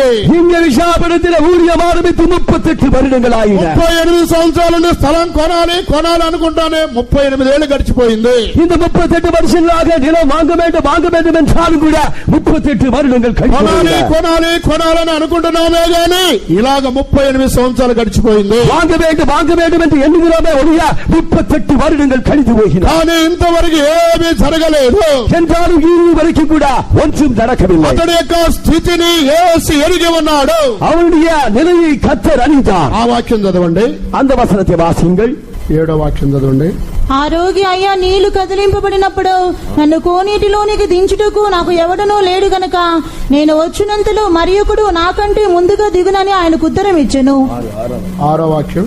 యేసు వాడు పడియుండుట చూచి వాడప్పటికి బహుకాలము నుండి ఆ స్థితిలో ఉన్నాడని ఎరిగి స్వస్థపడ కోరుచున్నావా అని వానిని అడుగగా, దేవునికి స్తోత్రం కలుగాక.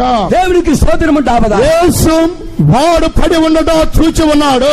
యేసు அவன் படுத்திருக்கிறதை கண்டார். వాడప్పటి నుండి బహు కాలము నుండి అక్కడ ఉన్నాడు. அவன் வெகு காலமாய் அங்கே இருக்கிறான் என்று அறிந்து கொண்டான். నీవు స్వస్థత పడాలని కోరుచున్నావా అని ప్రభు అడిగి ఉన్నాడు. நீ స్వస్థమాக்கப்பட வேண்டும் என்று விரும்புகிறாயா என்று இயேசு கேட்டார். యేసు అతని స్థితిని ఎరిగి ఉన్నాడు. கர்த்தராகிய இயேசு அவனுடைய நிலையை அறிந்தார். బహు కాలము నుండి అతడు పడి ఉన్నాడు. அவன் வெகு காலமாய் அங்கே கிடக்கிறான். యేసు అతని స్థితిని చూచి ఉన్నాడు. கர்த்தராகிய இயேசு அவனுடைய நிலவரத்தை கண்டார். స్వస్థత పడాలని కోరుచున్నావా? స్వస్థமாக வேண்டும் என்று விரும்புகிறாயா? ప్రియమైన దేవుని బిడ్డలారా, பிரியமான தேவனுடைய பிள்ளைகளே, కూడా 38 సంవత్సరాల నుండి స్థలము కావాలని వెతుకుతున్నాము. நாம கூட 38 வருடங்களாக ஒரு இடம் வேண்டும் என்று வாஞ்சித்துக் கொண்டிருக்கிறோம்.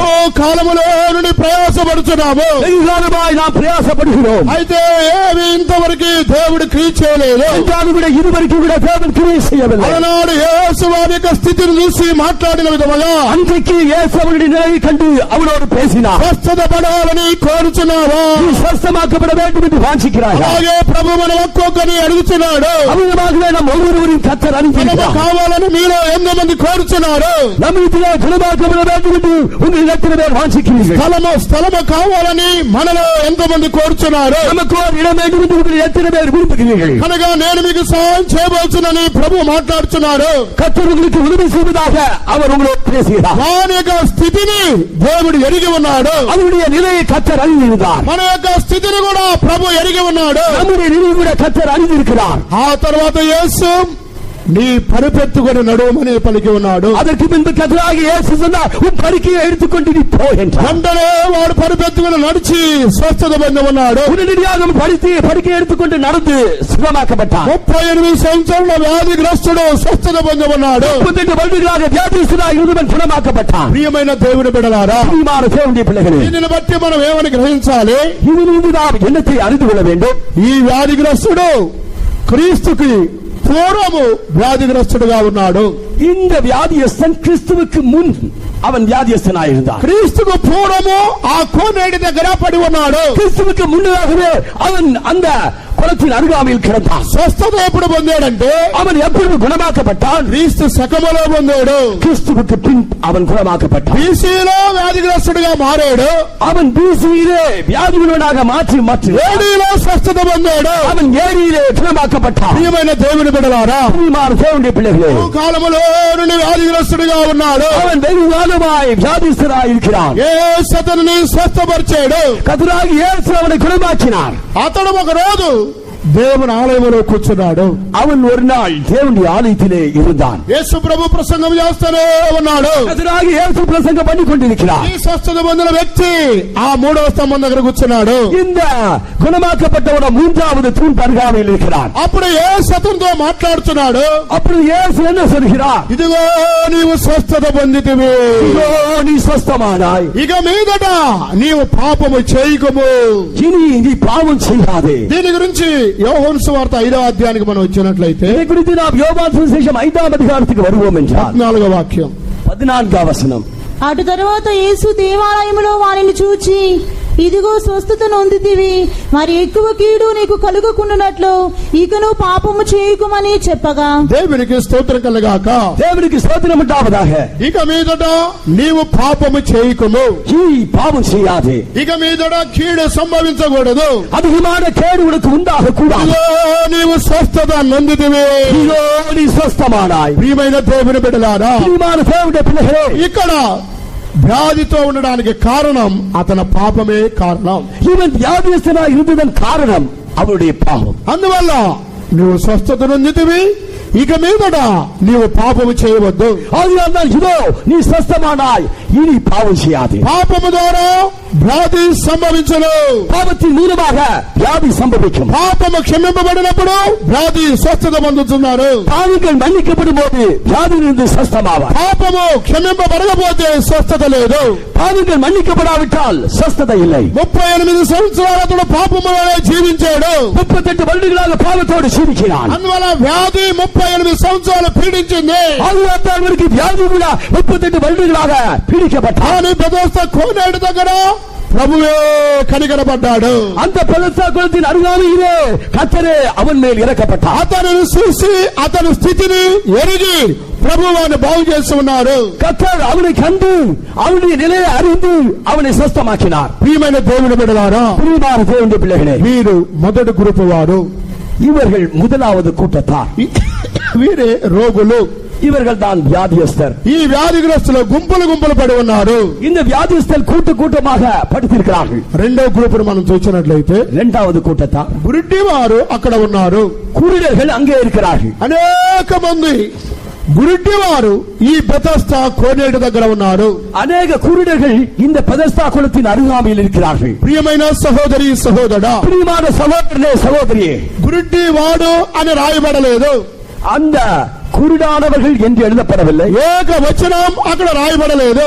அங்கே ஒரு குருடன் என்று ஒருமையிலே எழுதப்படவில்லை. గురుడి వారు అనేటువంటి బహువచనం అక్కడ రాయబడి ఉన్నది. குருடர் என்கிற பன்மையிலே எழுதப்பட்டிருக்கிறது. అనేక మంది గురుడి వారు ఆ మండపము దగ్గర ఉన్నారు. அநேக குருடர்கள் அந்த மண்டபத்தின் அருமையில் இருக்கிறார்கள். బెతెస్దా అనే కోనేటి దగ్గర అనేకమైన గురుడి వారు ఉన్నారు. இந்த பெதஸ்தாவிடப்பட்ட குளத்தின் அருகாமையிலே அநேக குருடர்கள் இருக்கிறார்கள். గురుడి వారు అనగా దీనికి అర్థం ఏమిటి? இந்த குருடர்கள் என்றால் அர்த்தம் என்ன? అక్షరానుసారమైన గురుడి వారు కారు. இவர்கள் எழுத்தின்படி உள்ள குருடர்கள் அல்லர். దేవుని యొక్క జనులే గురుడి వారుగా కనబడుతున్నారు. தேவனுடைய ஜனங்களிலே சில குருடராக காணப்படுகிறார்கள். అనగా దేవుని యొక్క దర్శనము లేనివారు, அப்படி என்றால் தேவனுடைய தரிசனம் இல்லாதவர்கள், పరలోక రాజ్యాన్ని గురించి దర్శనము లేనివారు, பரலோக ராஜ்யத்தை குறித்த தரிசனம் இல்லாதவர்கள், ప్రభు రాకడ గురించి దర్శనము లేనివారు, கர்த்தருடைய வருகை குறித்த தரிசனம் இல்லாதவர்கள், పరలోక రాజ్యములోనికి వెళ్ళాలనేటువంటి ప్రకటన లేనివారు, பரலோக ராஜ்யம் போக வேண்டும் என்கிற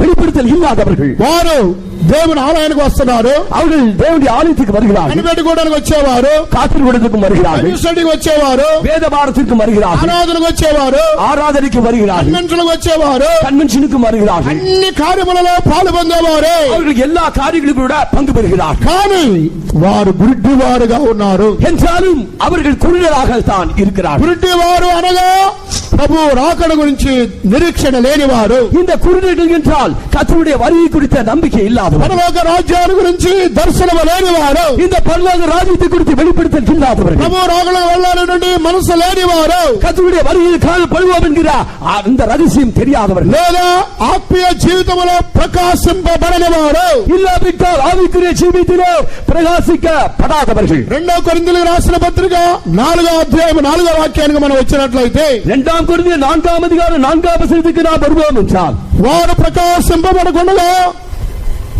యుగ సంబంధమైన దేవత వారి మనోనేత్రాలకి గురిటితనము కలుగచేయుచున్నది. அவர்களுக்கு பிரகாசமாயிராதபடிக்கு இப்பிரபஞ்சத்தின் தேவனானவன் அவருடைய கண்களை குருடாக்கினான். చదవండి. దేవుని స్వరూపి అయిన క్రీస్తు మహిమను కనపరచు సువార్త ప్రకాశము వారికి ప్రకాశింపుకున్న నిమిత్తము ఈ యుగ సంబంధమైన దేవత అవిశ్వాసులైన వారి మనోనేత్రములకు గురుడితనము కలుగజేసెను. దేవునికి స్తోత్రం కలుగును గాక. தேவனுக்கு ஸ்தோத்திரம் உண்டாவதாக. ఎన్ని వాక్యముల వారు విన్నప్పటికీ, எத்தனை வசனங்களை அவர்கள் கேட்டாலும், ఎంత సువార్త వారు విన్నప్పటికీ, எத்தனை சுவிசேஷத்தை கேட்டாலும் వారికి జీవితంలో ప్రకాశింపబడే అనుభవం ఉండనే ఉండదు. அவருடைய ஜீவித்திலே பிரகாசிக்கப்படுகிற அனுபவம் இல்லவே இல்லை. ఈ యుగ సంబంధమైన దేవత వారికి గురిటితనము కలుగచేయుచున్నది. இப்பிரபஞ்சத்தின் தேவனானவன் அவருடைய கண்களை குருடாக்கினான். ప్రకటింపబడిన సువార్త సాతాను ఎత్తుకొని పోచున్నది. இதோ அவர்களுக்கு முன்பாக பிரசங்கிக்கப்பட்ட சுவிசேஷத்தை சாத்தான் கொண்டு போகிறான். దేవుని యొక్క వాక్యము వారిలో క్రియ చేయడం లేదు. தேவனுடைய வசனம் அவருக்குள்ளாக கிரியை செய்யவில்லை. వారు వినినప్పటికీ వినని వారుగానే ఉన్నారు. அவர்கள் கேட்டாலும் கூட கேளாதவர்கள் போலத்தான் இருக்கிறார்கள். అందువల్ల వారు గురిటి వారుగా ఉన్నారు. அவர்கள் அப்படியே குருடர்களாக இருக்கிறார்கள். దేవుని యొక్క రాకడ గురించి దర్శనము లేదు. அவர்களுக்கு தேவனுடைய வருகை குறித்த அந்த தரிசனம் இல்லை. వారు పిలుపుని గురించి ఉన్న నిరీక్షణ లేదు. அவருடைய முடிவை குறித்து அவர்களுக்கு ஒரு நம்பிக்கை இல்லை. దేవుడు వారికి ఇచ్చిన రక్షణ అభిషేకంలో ఒక నిరీక్షణ లేదు. அவர்களுக்கு தேவன் தந்த ரட்சிப்பையும் அபிஷேகத்தை குறித்த நம்பிக்கை இல்லை. అందువల్ల ఈ గురిటి వారు బెతస్దా కోనేరు దగ్గర పడి ఉన్నారు. ஆகையால்தான் இந்த குருடர்கள் பெதஸ்தா குளத்தின் அருகில் கிடக்கிறார். వీరు రెండవ గ్రూప్ వారు అంటున్నారు. இவர்கள் இரண்டாவது கூட்டத்தார். వీరి గురించి వివరించడానికి సమయం చాలదు. இவர்களை குறித்து இன்னும் விவரிப்பதற்கு நமக்கு మూడవ గ్రూప్ చూసినట్లయితే அந்த மூன்றாவது கூட்டத்தை பார்க்கும்போது మూడవ గ్రూప్ ఎవరంటే కుంటివారు. அந்த மூன்றாவது கூட்டத்தார் சப்பானிகள். కుంటివారు అనగా అక్షరానుసారమైన కుంటివారు కారు. இந்த சப்பானிகள் என்றால் எழுத்தின்படி உள்ள சப்பானிகள் அல்ல. కుంటివారు అనగా నడవలేని వారు. இந்த சப்பானிகள் என்றால் நடக்க முடியாதவர்கள். దేవుని వాక్యం ప్రకారంగా జీవించిన వారే ఈ కుంటివారు. தேவனுடைய வசனத்தின்படி ஜீவிக்க கூடாதவர்கள் தான் இந்த சப்பானிகள். ఒక స్థలములో ఒక కుంటివాడు ఉంటున్నాడు. ஒரு இடத்திலே ஒரு சப்பானி இருந்தார். ఒక దేవాలయం ఇలాగ ఉన్నది. ஒரு தேவாலயம் நிமித்தமாக இருக்கிறது. ఆ దేవాలయం ముందు ఈ కుంటివాడు భిక్షం ఎత్తుకుంటున్నాడు. அந்த தேவாலயத்தின் முன்னதாக இந்த சப்பானி உட்கார்ந்து பிச்சை கேட்டுக் கொண்டு இருக்கிறார். అప్పుడు ఆ రోడ్డు మీద వెళ్లే వారందరూ ఈ ఆలయాన్ని చూసి నమస్కారం చేస్తున్నారు. அந்த சாலையிலே போய்கொண்டிருக்கிற எல்லா ஜனங்களும் கூட இந்த ஆலயத்தை பார்த்து அதற்கு ஒரு நமஸ்காரம் போடுகிறார்கள். ఆలయాన్ని చూసి ఆలయంలో ఉన్న దేవుని చూసి వారు నమస్కారం చేస్తున్నారు. இந்த ஆலயத்தை பார்த்து ஆலயத்தில் இருக்கிற தேவனை நோக்கி அவர்கள் நமஸ்காரம் செய்கிறார்கள். కానీ ఈ కుంటివాడు ఏమంటున్నాడు? ஆனால் இந்த சப்பானி என்ன சொல்கிறான்? దాన్ని పోయే వాళ్ళందరూ నాకు నమస్కారం చేస్తున్నారు అంటున్నాడు. இந்த ரோட்ல போற எல்லாரும் கூட எனக்கு நமஸ்காரம் செய்கிறார்கள் என்று. కనుక నేను కుంటివాడు అయినప్పటికీ అందరూ నాకు సెల్యూట్ చేస్తున్నారు అంటున్నాడు. நான் ஒரு சப்பானியா இருந்தாலும் கூட என்ன எல்லாரும் கூட ரோடில் போயிடலாம் சல்யூட் அடிக்கிறான் என்று சொல்கிறார். కానీ రోడ్డు మీద వెళ్ళేవారు ఎవరికి నమస్కారం చేస్తున్నారు? ஆனால் உண்மையிலே இந்த சாலையிலே போகிறவர்களுக்கு யாருக்கு நமஸ்காரம் செய்கிறார்? దేవుని ఆలయానికి, దేవుని ఆలయంలో దేవునికి వారు నమస్కారం చేస్తున్నారు. தேவனுடைய ஆலயத்திற்கு, தேவனுடைய ஆலயத்தில் இருக்கிற தேவனுக்கும் கூட அவர்கள் நமஸ்காரம் செய்கிறார். కానీ కుంటివాడు అందరూ నాకు నమస్కారం చేస్తున్నారని గర్వపడుతున్నాడు. ஆனால் இந்த குருடனோ எல்லாரும் எனக்கு தான் நமஸ்காரம் செய்கிறார்கள் என்று சொல்கிறார். ప్రియమైన దేవుని బిడ్డలారా, பிரியமான தேவனுடைய பிள்ளைகளே, కుంటివారు అనగా అక్షరానుసారమైన కుంటివారు కారు. இந்த சப்பானிகள் என்றால் எழுத்தின்படி உள்ள சப்பானிகள் அல்ல. వీరు దేవుని యొక్క బిడ్డల్లోనే కుంటివారు ఉంటున్నారు. இவர்கள் தேவனுடைய பிள்ளைகளிலேயே சப்பானிகளாய் இருப்பவர்கள். నీ వాక్యము నా పాదములకు దీపమును నా త్రోవకు వెలుగునై ఉన్నది. உம்முடைய வசனம் என் கால்களுக்கு தூபமும் என் பாதைக்கு வெளிச்சமுமாயிருக்கிறது. నీ వాక్యము నా పాదములకు దీపము నా త్రోవకు వెలుగునై ఉన్నది. உம்முடைய வசனம் என் கால்களுக்கு தூபமும் என் பாதைக்கு வெளிச்சமுமாயிருக்கிறது. అనగా దేవుని బిడ్డలు దేవుని వాక్యము ద్వారా మనము నడవాలి. நாம் தேவனுடைய பிள்ளைகள் தேவனுடைய வசனத்தின்படி நடக்க வேண்டும். దేవుని యొక్క వాక్యం ప్రకారంగా మనము జీవించాలి. தேவனுடைய வசனத்தின்படியே நாம் ஜீவிக்கவும் வேண்டும். దేవుని యొక్క వాక్యమును విని వాక్యం ప్రకారంగా జీవించకపోతే మన కుంటివారము. தேவனுடைய வசனத்தின்படி நாம் ஜீவிக்காவிட்டால் நாம் சப்பானிதான். దేవుని యొక్క వాక్యం ప్రకారంగా నడవకపోతే మన కుంటివారము. தேவனுடைய வசனத்தின்படி நாம் நடவாவிட்டால் நாம் சப்பானிகள் தான். ఈ కుంటివారు దేవుని రాజ్యములోనికి ప్రవేశించలేరు. இந்த சப்பானிகள் தேவனுடைய ராஜ்யத்துக்குள்ள பிரவேசிக்க முடியாது. గుడ్డివారు కూడా దేవుని రాజ్యములోనికి ప్రవేశించలేరు. குருடர்கள் கூட தேவனுடைய ராஜ்யத்துக்குள்ள பிரவேசிக்க முடியாது. మనలో ఎంతమంది కుంటివారు కనబడుతున్నారు? நம்மில் எத்தனை பேர் இந்த சப்பானிகளாய் காணப்படுகிறார்கள்? దేవుని యొక్క వాక్యాలు విని వాక్యం ప్రకారం నడవని వారు ఎంతమంది ఉంటున్నారు? நம்மிலே தேவனுடைய வசனத்தை கேட்டும் தேவனுடைய வசனத்தின்படி நடக்காதவர்கள் எத்தனை பேர்? వీరందరూ కుంటివారని రాయబడి ఉన్నది. நீங்கள் அனைவரும் கூட குருடர்கள் சப்பானிகள் என்றுதான் ఈ எழுதப்பட்டிருக்கிறது. కుంటివారు కూడా బెతస్దా కోనేటి దగ్గర గుంపులు గుంపులు పడి ఉన్నారు. இந்த சப்பானிகள் கூட இந்த பெதஸ்தா குளத்தின் அருகாமையிலே கூட்டம் கூட்டமாக கிடக்கிறார்கள். వీరిని గురించి అధికంగా చెప్పడానికి సమయం అనుమతించడం లేదు. இதை குறித்து இன்னும் அதிகமாக சொல்வதற்காக நேரம் போதவில்லை. వీరు మూడో గ్రూపు వారు. இவர்கள் மூன்றாவது கூட்டத்தார். మొదటి గ్రూపు రోగులు, முதலாவது கூட்டத்தார் வியாதியஸ்தர்கள், రెండవ గ్రూపు వారు గుడ్డివారు, இரண்டாவது கூட்டத்தார் குருடர்கள், మూడవ గ్రూపు వారు కుంటివారు, இந்த மூன்றாவது கூட்டத்தார் சப்பானிகள். నాలుగవ గ్రూపును చూసినట్లయితే இந்த நாலாவது கூட்டத்தை பார்த்தால் ఊచ కాళ్ళు ఊచ చేతులు కలిగిన వారు, இந்த சூமின கையும் சூமின காலும் உடையவர்கள். వీరు నాలుగవ గ్రూపు వారు. இவர்கள் தான் இந்த நாலாவது கூட்டத்தார். ఊచ కాళ్ళు ఊచ చేతులు కలిగిన వారు. இவர்கள் சூமின காலும் சூமின கைகளும் உடையவர்கள். ఊచ కాళ్ళు ఊచ చేతులు అనగా ఏంటి? இந்த சூமின காலும் சூமின கையும் என்றால் కనుక వీరు ఒక మాటలో చెప్పాలంటే పోలియో వ్యాధి కలిగినటువంటి వారు. ஒரே வார்த்தை சொல்ல வேண்டும் என்றால் போலியோ வியாதி உள்ளவர்கள். వారు కాళ్ళు చేతులు సన్నగా ఉంటున్నవే. அவர்களுடைய கால்களும் கைகளும் கூட மிகவும் மெலிந்து காணப்படுகின்றது. కాళ్ళు చేతులలో జీవం అనేది ఉండనే ఉండదు. அவருடைய கால்களிலும் அவருடைய கைகளிலும் கூட ஜீவனே இல்லை. ఆ రెండు కాళ్ళు రెండు చేతులు ఊచ చేతులు ఊచ కాళ్ళు. அந்த அவர்களுடைய ரெண்டு கால்களும் ரெண்டு கரங்களும் கூட சூம்பின கரங்கள். ఒక మాటలో చెప్పాలంటే జీవము తడి అనేది అందులో లేదు. அது ஜீவம் என்பது இல்லவே இல்லை. ఆ ఎముకలలో నరములలో మాంసములలో ఒక తేమ జీవము రక్తము ఆ ఎముకలలో మూలుగు ఏమీ లేదు అని అర్థము. அவருடைய அந்த எலும்புகளிலே ஊனோ அதில் ரத்தமோ அதில் எந்த விதமான சதையோ ஜீவனோ இல்லையே இல்லை. 100% ఆ కాళ్ళు చేతులు ఎండిపోయినవి. அந்த 100% அவருடைய கால்களும் கைகளும் காய்ந்து விட்டன. పూర్తిగా ఎండిపోయినవి, முழுமையாக காய்ந்து போயின. అయితే ఈ ఊచ కాళ్ళు చేతులు కలిగిన వారు కూడా గుంపులు గుంపులుగా పడి ఉన్నారు. இந்த சூமின உறுப்பினர்கள் கூட அங்கே கூட்டம் கூட்டமாக படுத்திருக்கிறார்கள். ఆత్మీయ జీవితంలో వీరెవరు? ஆவிக்குரிய ஜீவியத்திலே இவர்கள் யார்? ఈ ఊచ కాళ్ళు చేతులు కలిగిన వారు ఆత్మీయ జీవితంలో ఎవరు? இந்த சூமின கரங்களையும் சூமின கால்களையும் உடைய இவர்கள் ஆவிக்குரிய ஜீவியத்திலே யார்? వీరు పూర్తిగా వెనకబడిపోయిన వారు, இவர்கள் முழுமையாக பின்வாங்கி போனவர்கள், లేదా ఆత్మీయ జీవితంలో ఎండిపోయిన వారు.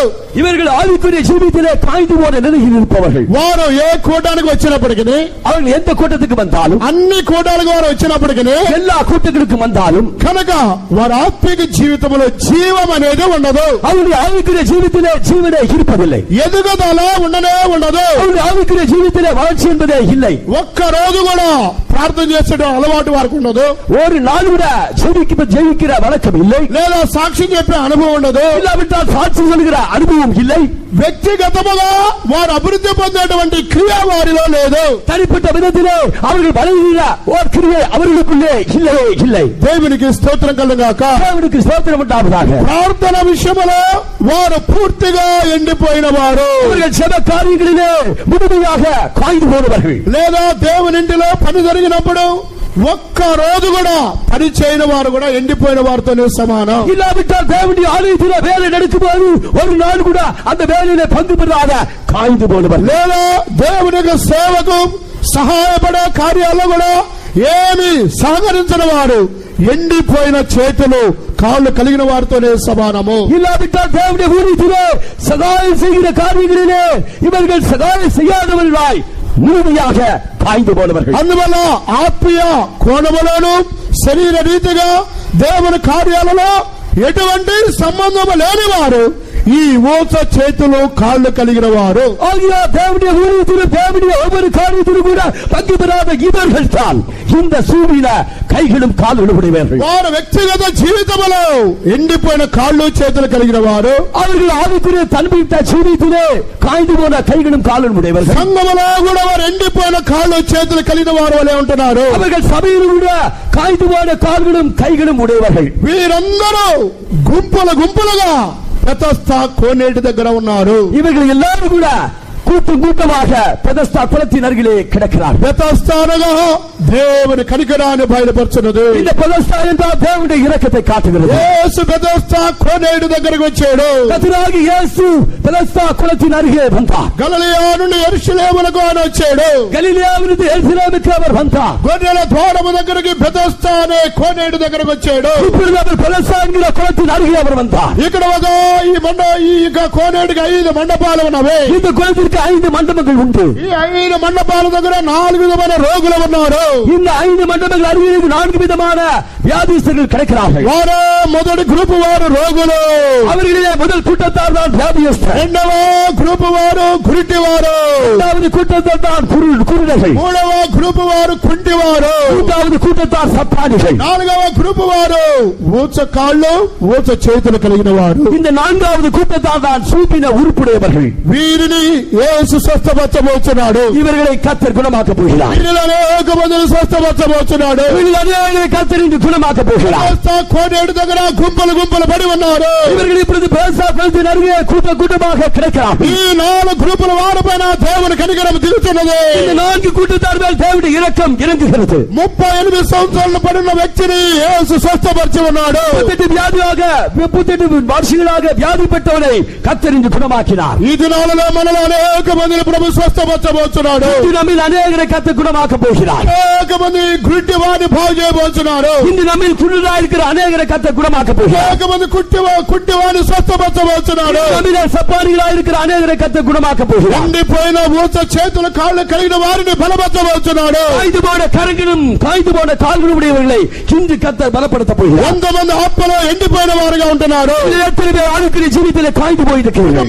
జీవితంలో ఎండిపోయిన వారు ఉంటున్నారు. ஜீவித்திலே காய்ந்து கிடக்கிறீர்கள். ఉద్యోగం వ్యాపారంలో ఎండిపోయిన వారు ఉన్నారు. வேலையில் வியாபாரத்தில் எத்தனை பேர் காய்ந்து ఏ போயிருக்கிறீர்கள். కార్యాలలో మీరు ఎండిపోయిన వారుగా ఉన్నారు. எத்தனை காரியங்களில் நீங்கள் காய்ந்து போனவர்களாயிருக்கிறீர்கள். ఎంతమంది ఊత చేతుల కాళ్ళు కలిగిన వారు ఉన్నారు. எத்தனை பேர் சூழ்நில உறுப்பினர்களாய் காணப்படுகிறீர்கள். అందరూ బెతస్దా కోనేటికి రండి. எல்லாரும் கூட இந்த பெதஸ்தா குளத்தண்டை வாருங்கள். దేవుని కనికరమైన బెతస్దా వద్దకు రండి. தேவனுடைய இரக்கமான பெதஸ்தா குளத்திற்கு வாருங்கள். ప్రభు కనికరం మన మీదకి దిగబోతున్నది. கர்த்தருடைய இரக்கம் அங்கே இறங்க போகிறது. దేవుని కనికరం వద్దకు రండి. தேவனுடைய இரக்கத்தண்டை வாருங்கள். ప్రభు అనేక మందిని స్వస్థపరచబోతున్నాడు. அநேகரை குணமாக்க போகிறார். అనేక మందిని నూతనపరచబోతున్నాడు. அநேகரை புதிதாக்க போகிறார். అనేక మంది జీవింపజేయబోతున్నాడు. கர்த்தர் உயிர்ப்பிக்க போகிறார். ఎండిపోయిన వారందరూ బెతస్దా వద్దకు రండి. காய்ந்து போன எல்லாரும் பெதஸ்தா குளத்தண்டை வாருங்கள். ఇంటి వారు బెతస్దా వద్దకు రండి. இந்த குருடர்களாக பெதஸ்தா குளத்தண்டை வாருங்கள். ఇంటి వారు బెతస్దా వద్దకు రండి. சப்பானிகள் எல்லாரும் பெதஸ்தா குளத்தண்டை வாருங்கள். రోగులు బెతస్దా వద్దకు రండి. எல்லாரும் தேவனுடைய பெதஸ்தா குளத்தண்டை வாருங்கள். ప్రభు కనికరం వద్దకు రండి. கர்த்தருடைய இரக்கத்தண்டை வாருங்கள். యేసు గలిలయ నుండి అద్భుత కార్యము చేసి యెరూషలేమునకు వచ్చాడు. கர்த்தராகிய இயேசு கலிலேயாவிலே அற்புதம் செய்து எருசலேமுக்குள் வந்திருக்கிறார். యూదుల పండుగకు యేసు వచ్చి ఉన్నాడు. யூதரின் பண்டிகைக்கு இயேசு வந்தார். ఈ సమయంలో యేసు బెతస్దా కోనేటి వద్దకు వచ్చాడు. இப்பொழுது கர்த்தராகிய இயேசு பெதஸ்தா குளத்தண்டை வந்திருக்கிறார். మీలో అనేక మంది బెతస్దా వద్దకు రండి. நீங்கள் எல்லாரும் கூட பெதஸ்தா குளத்தண்டை வாருங்கள். దేవుని కనికరం వద్దకు రండి. தேவனுடைய இரக்கத்தண்டை வாருங்கள். ఒక్కొక్కరికి బెతస్దా దగ్గర విడుదల ఉన్నది. ஒவ்வொருவருக்கும் பெதஸ்தா குளத்தண்டை விடுதலை உண்டு. దయచేసి అందరూ ఒక్క నిమిషం మోకాళ్ళ మీద ఉండండి. தயவுசெய்து எல்லாரும் ஒரு நிமிஷம் முழங்காலில் நில்லுங்கள். ఒక్క నిమిషం అందరూ మోకాళ్ళ మీద ఉండి బెతస్దా కోనేటి వద్దకు రండి. ஒரு நிமிஷம் முழங்காலில் நின்று இந்த பெதஸ்தா குளத்தண்டை வாருங்கள். బెతస్దా వద్దకు వచ్చినప్పుడు దేవుని కనికరము దొరుకుతుంది. பெதஸ்தா குளத்தண்டை வரும்போது நீ தேவனுடைய இரக்கத்தை ఈ பெறுவாய். బెతస్దా అనే కోనేటి దగ్గర ప్రభు మనలందరినీ ఆశీర్వదింపబోతున్నాడు. இந்த பெதஸ்தா குலத்தண்டை கர்த்தர் நம்மை ஆசீர்வதிக்க போகிறார். ఆ ఎండిపోయిన మనలందరినీ జీవింపజేస్తున్నాడు. காய்ந்து போன நம்முடைய ஒவ்வொருவரையும் கூட அவர் உயிர்ப்பிக்க போகிறார். మీలో ఎంతమంది ఎండిపోయిన వారు ఉన్నారు? உங்களிடத்திலே காய்ந்து போயிருக்கிறீர்கள். ఎండిపోయిన కాళ్ళు చేతులు కలిగిన వారు ఉన్నారు. உங்களிடத்திலே காய்ந்து போன கைகளும் காய்ந்து போன கால்களும் உடையவர்கள் అందరూ బెతెస్దా దగ్గర రండి. எல்லாரும் பெதஸ்தா குலத்தண்டை வாருங்கள்.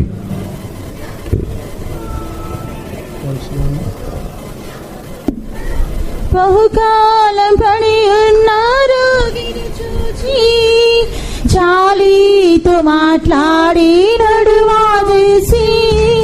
బహుకాలం పడి ఉన్నారు గిరి చూచి జాలితో మాట్లాడి నడువాదేసి.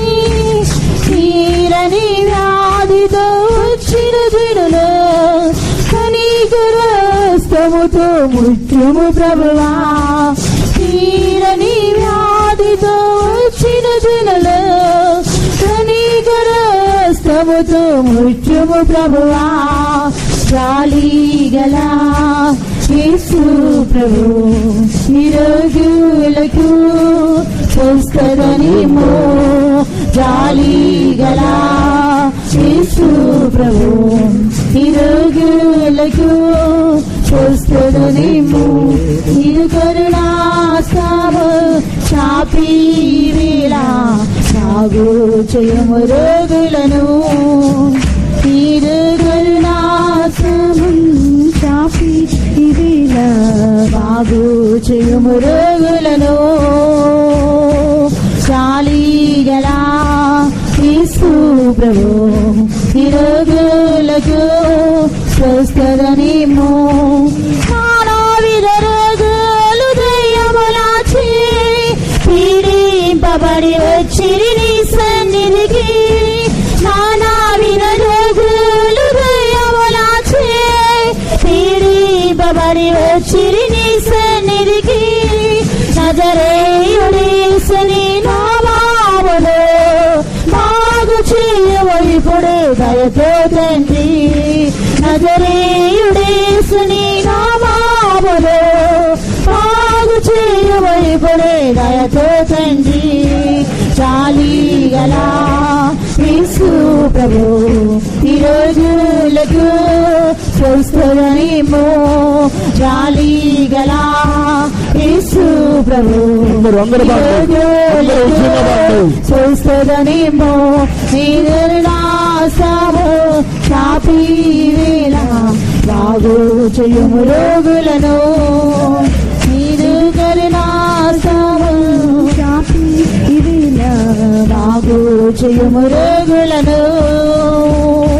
జాలిగల యేసు ప్రభు నిరోగులకు స్వస్థతనిమ్ము. జాలిగల యేసు చేతులు చాచి విశ్వాసముదరము స్వస్థత పొందు. జాలిగల యేసు చేతులు చాచి విశ్వాసముదరము స్వస్థత పొందు. యేసుని గాయములే నీ ఔషధం దైవిక స్వస్థతలో నిలువుము నీవు. యేసుని గాయములే నీ ఔషధం దైవిక స్వస్థతలో నిలువుము నీవు.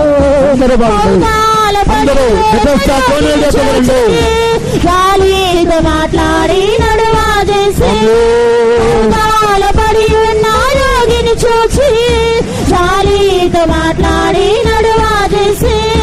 తీరని వ్యాధితో వచ్చిన జనులు కనికరస్తముతో ముత్యము ప్రభువా.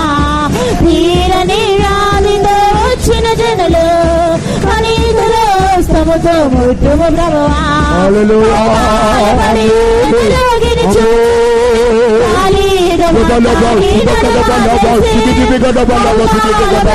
నారోగిని చూచి మాట్లాడి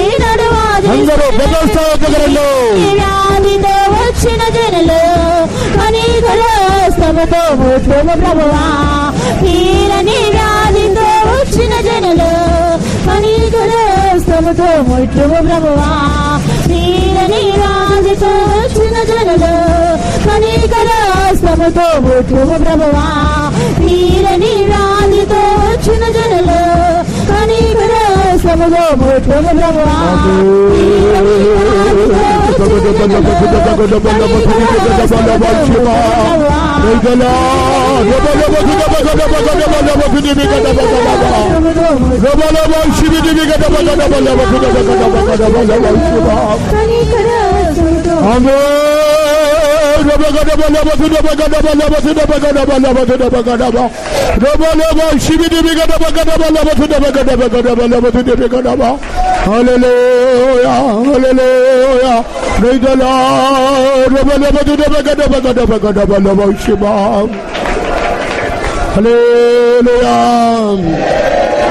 ప్రభు మన కూటాన్ని ఆస్వాదించున్నారుగా స్తోత్రించదము.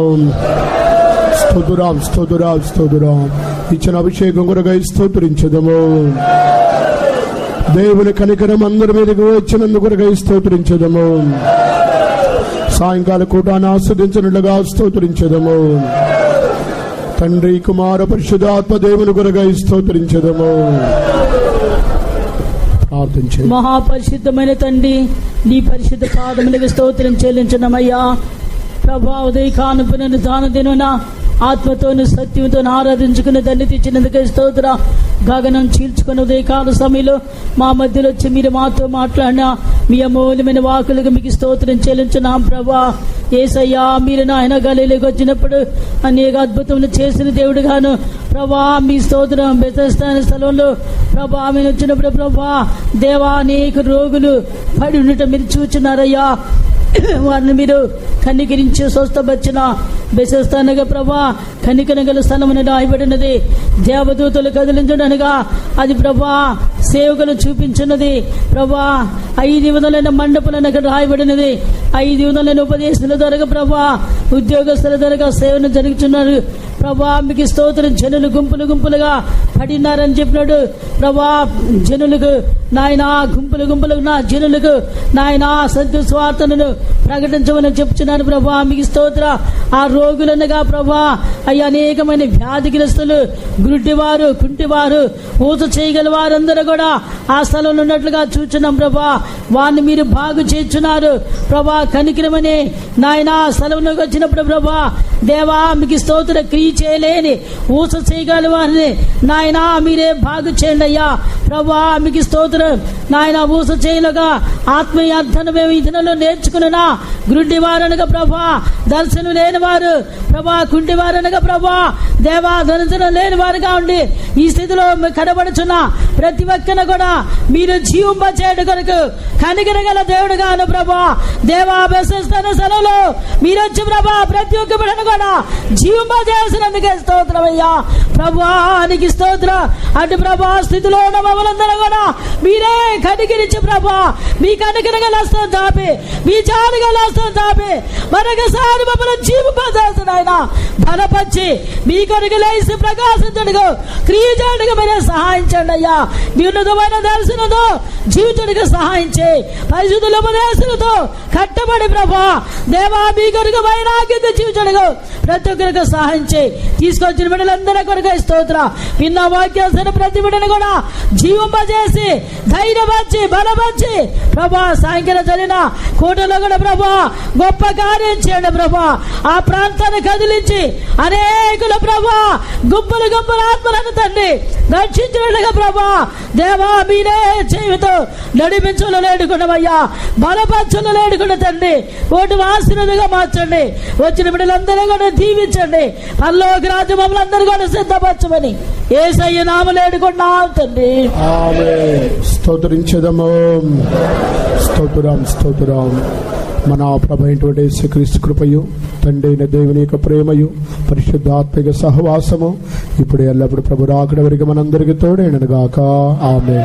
హల్లెలూయా, హల్లెలూయా, హల్లెలూయా.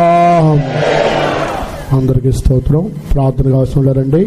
భోజనం చేసిన తర్వాత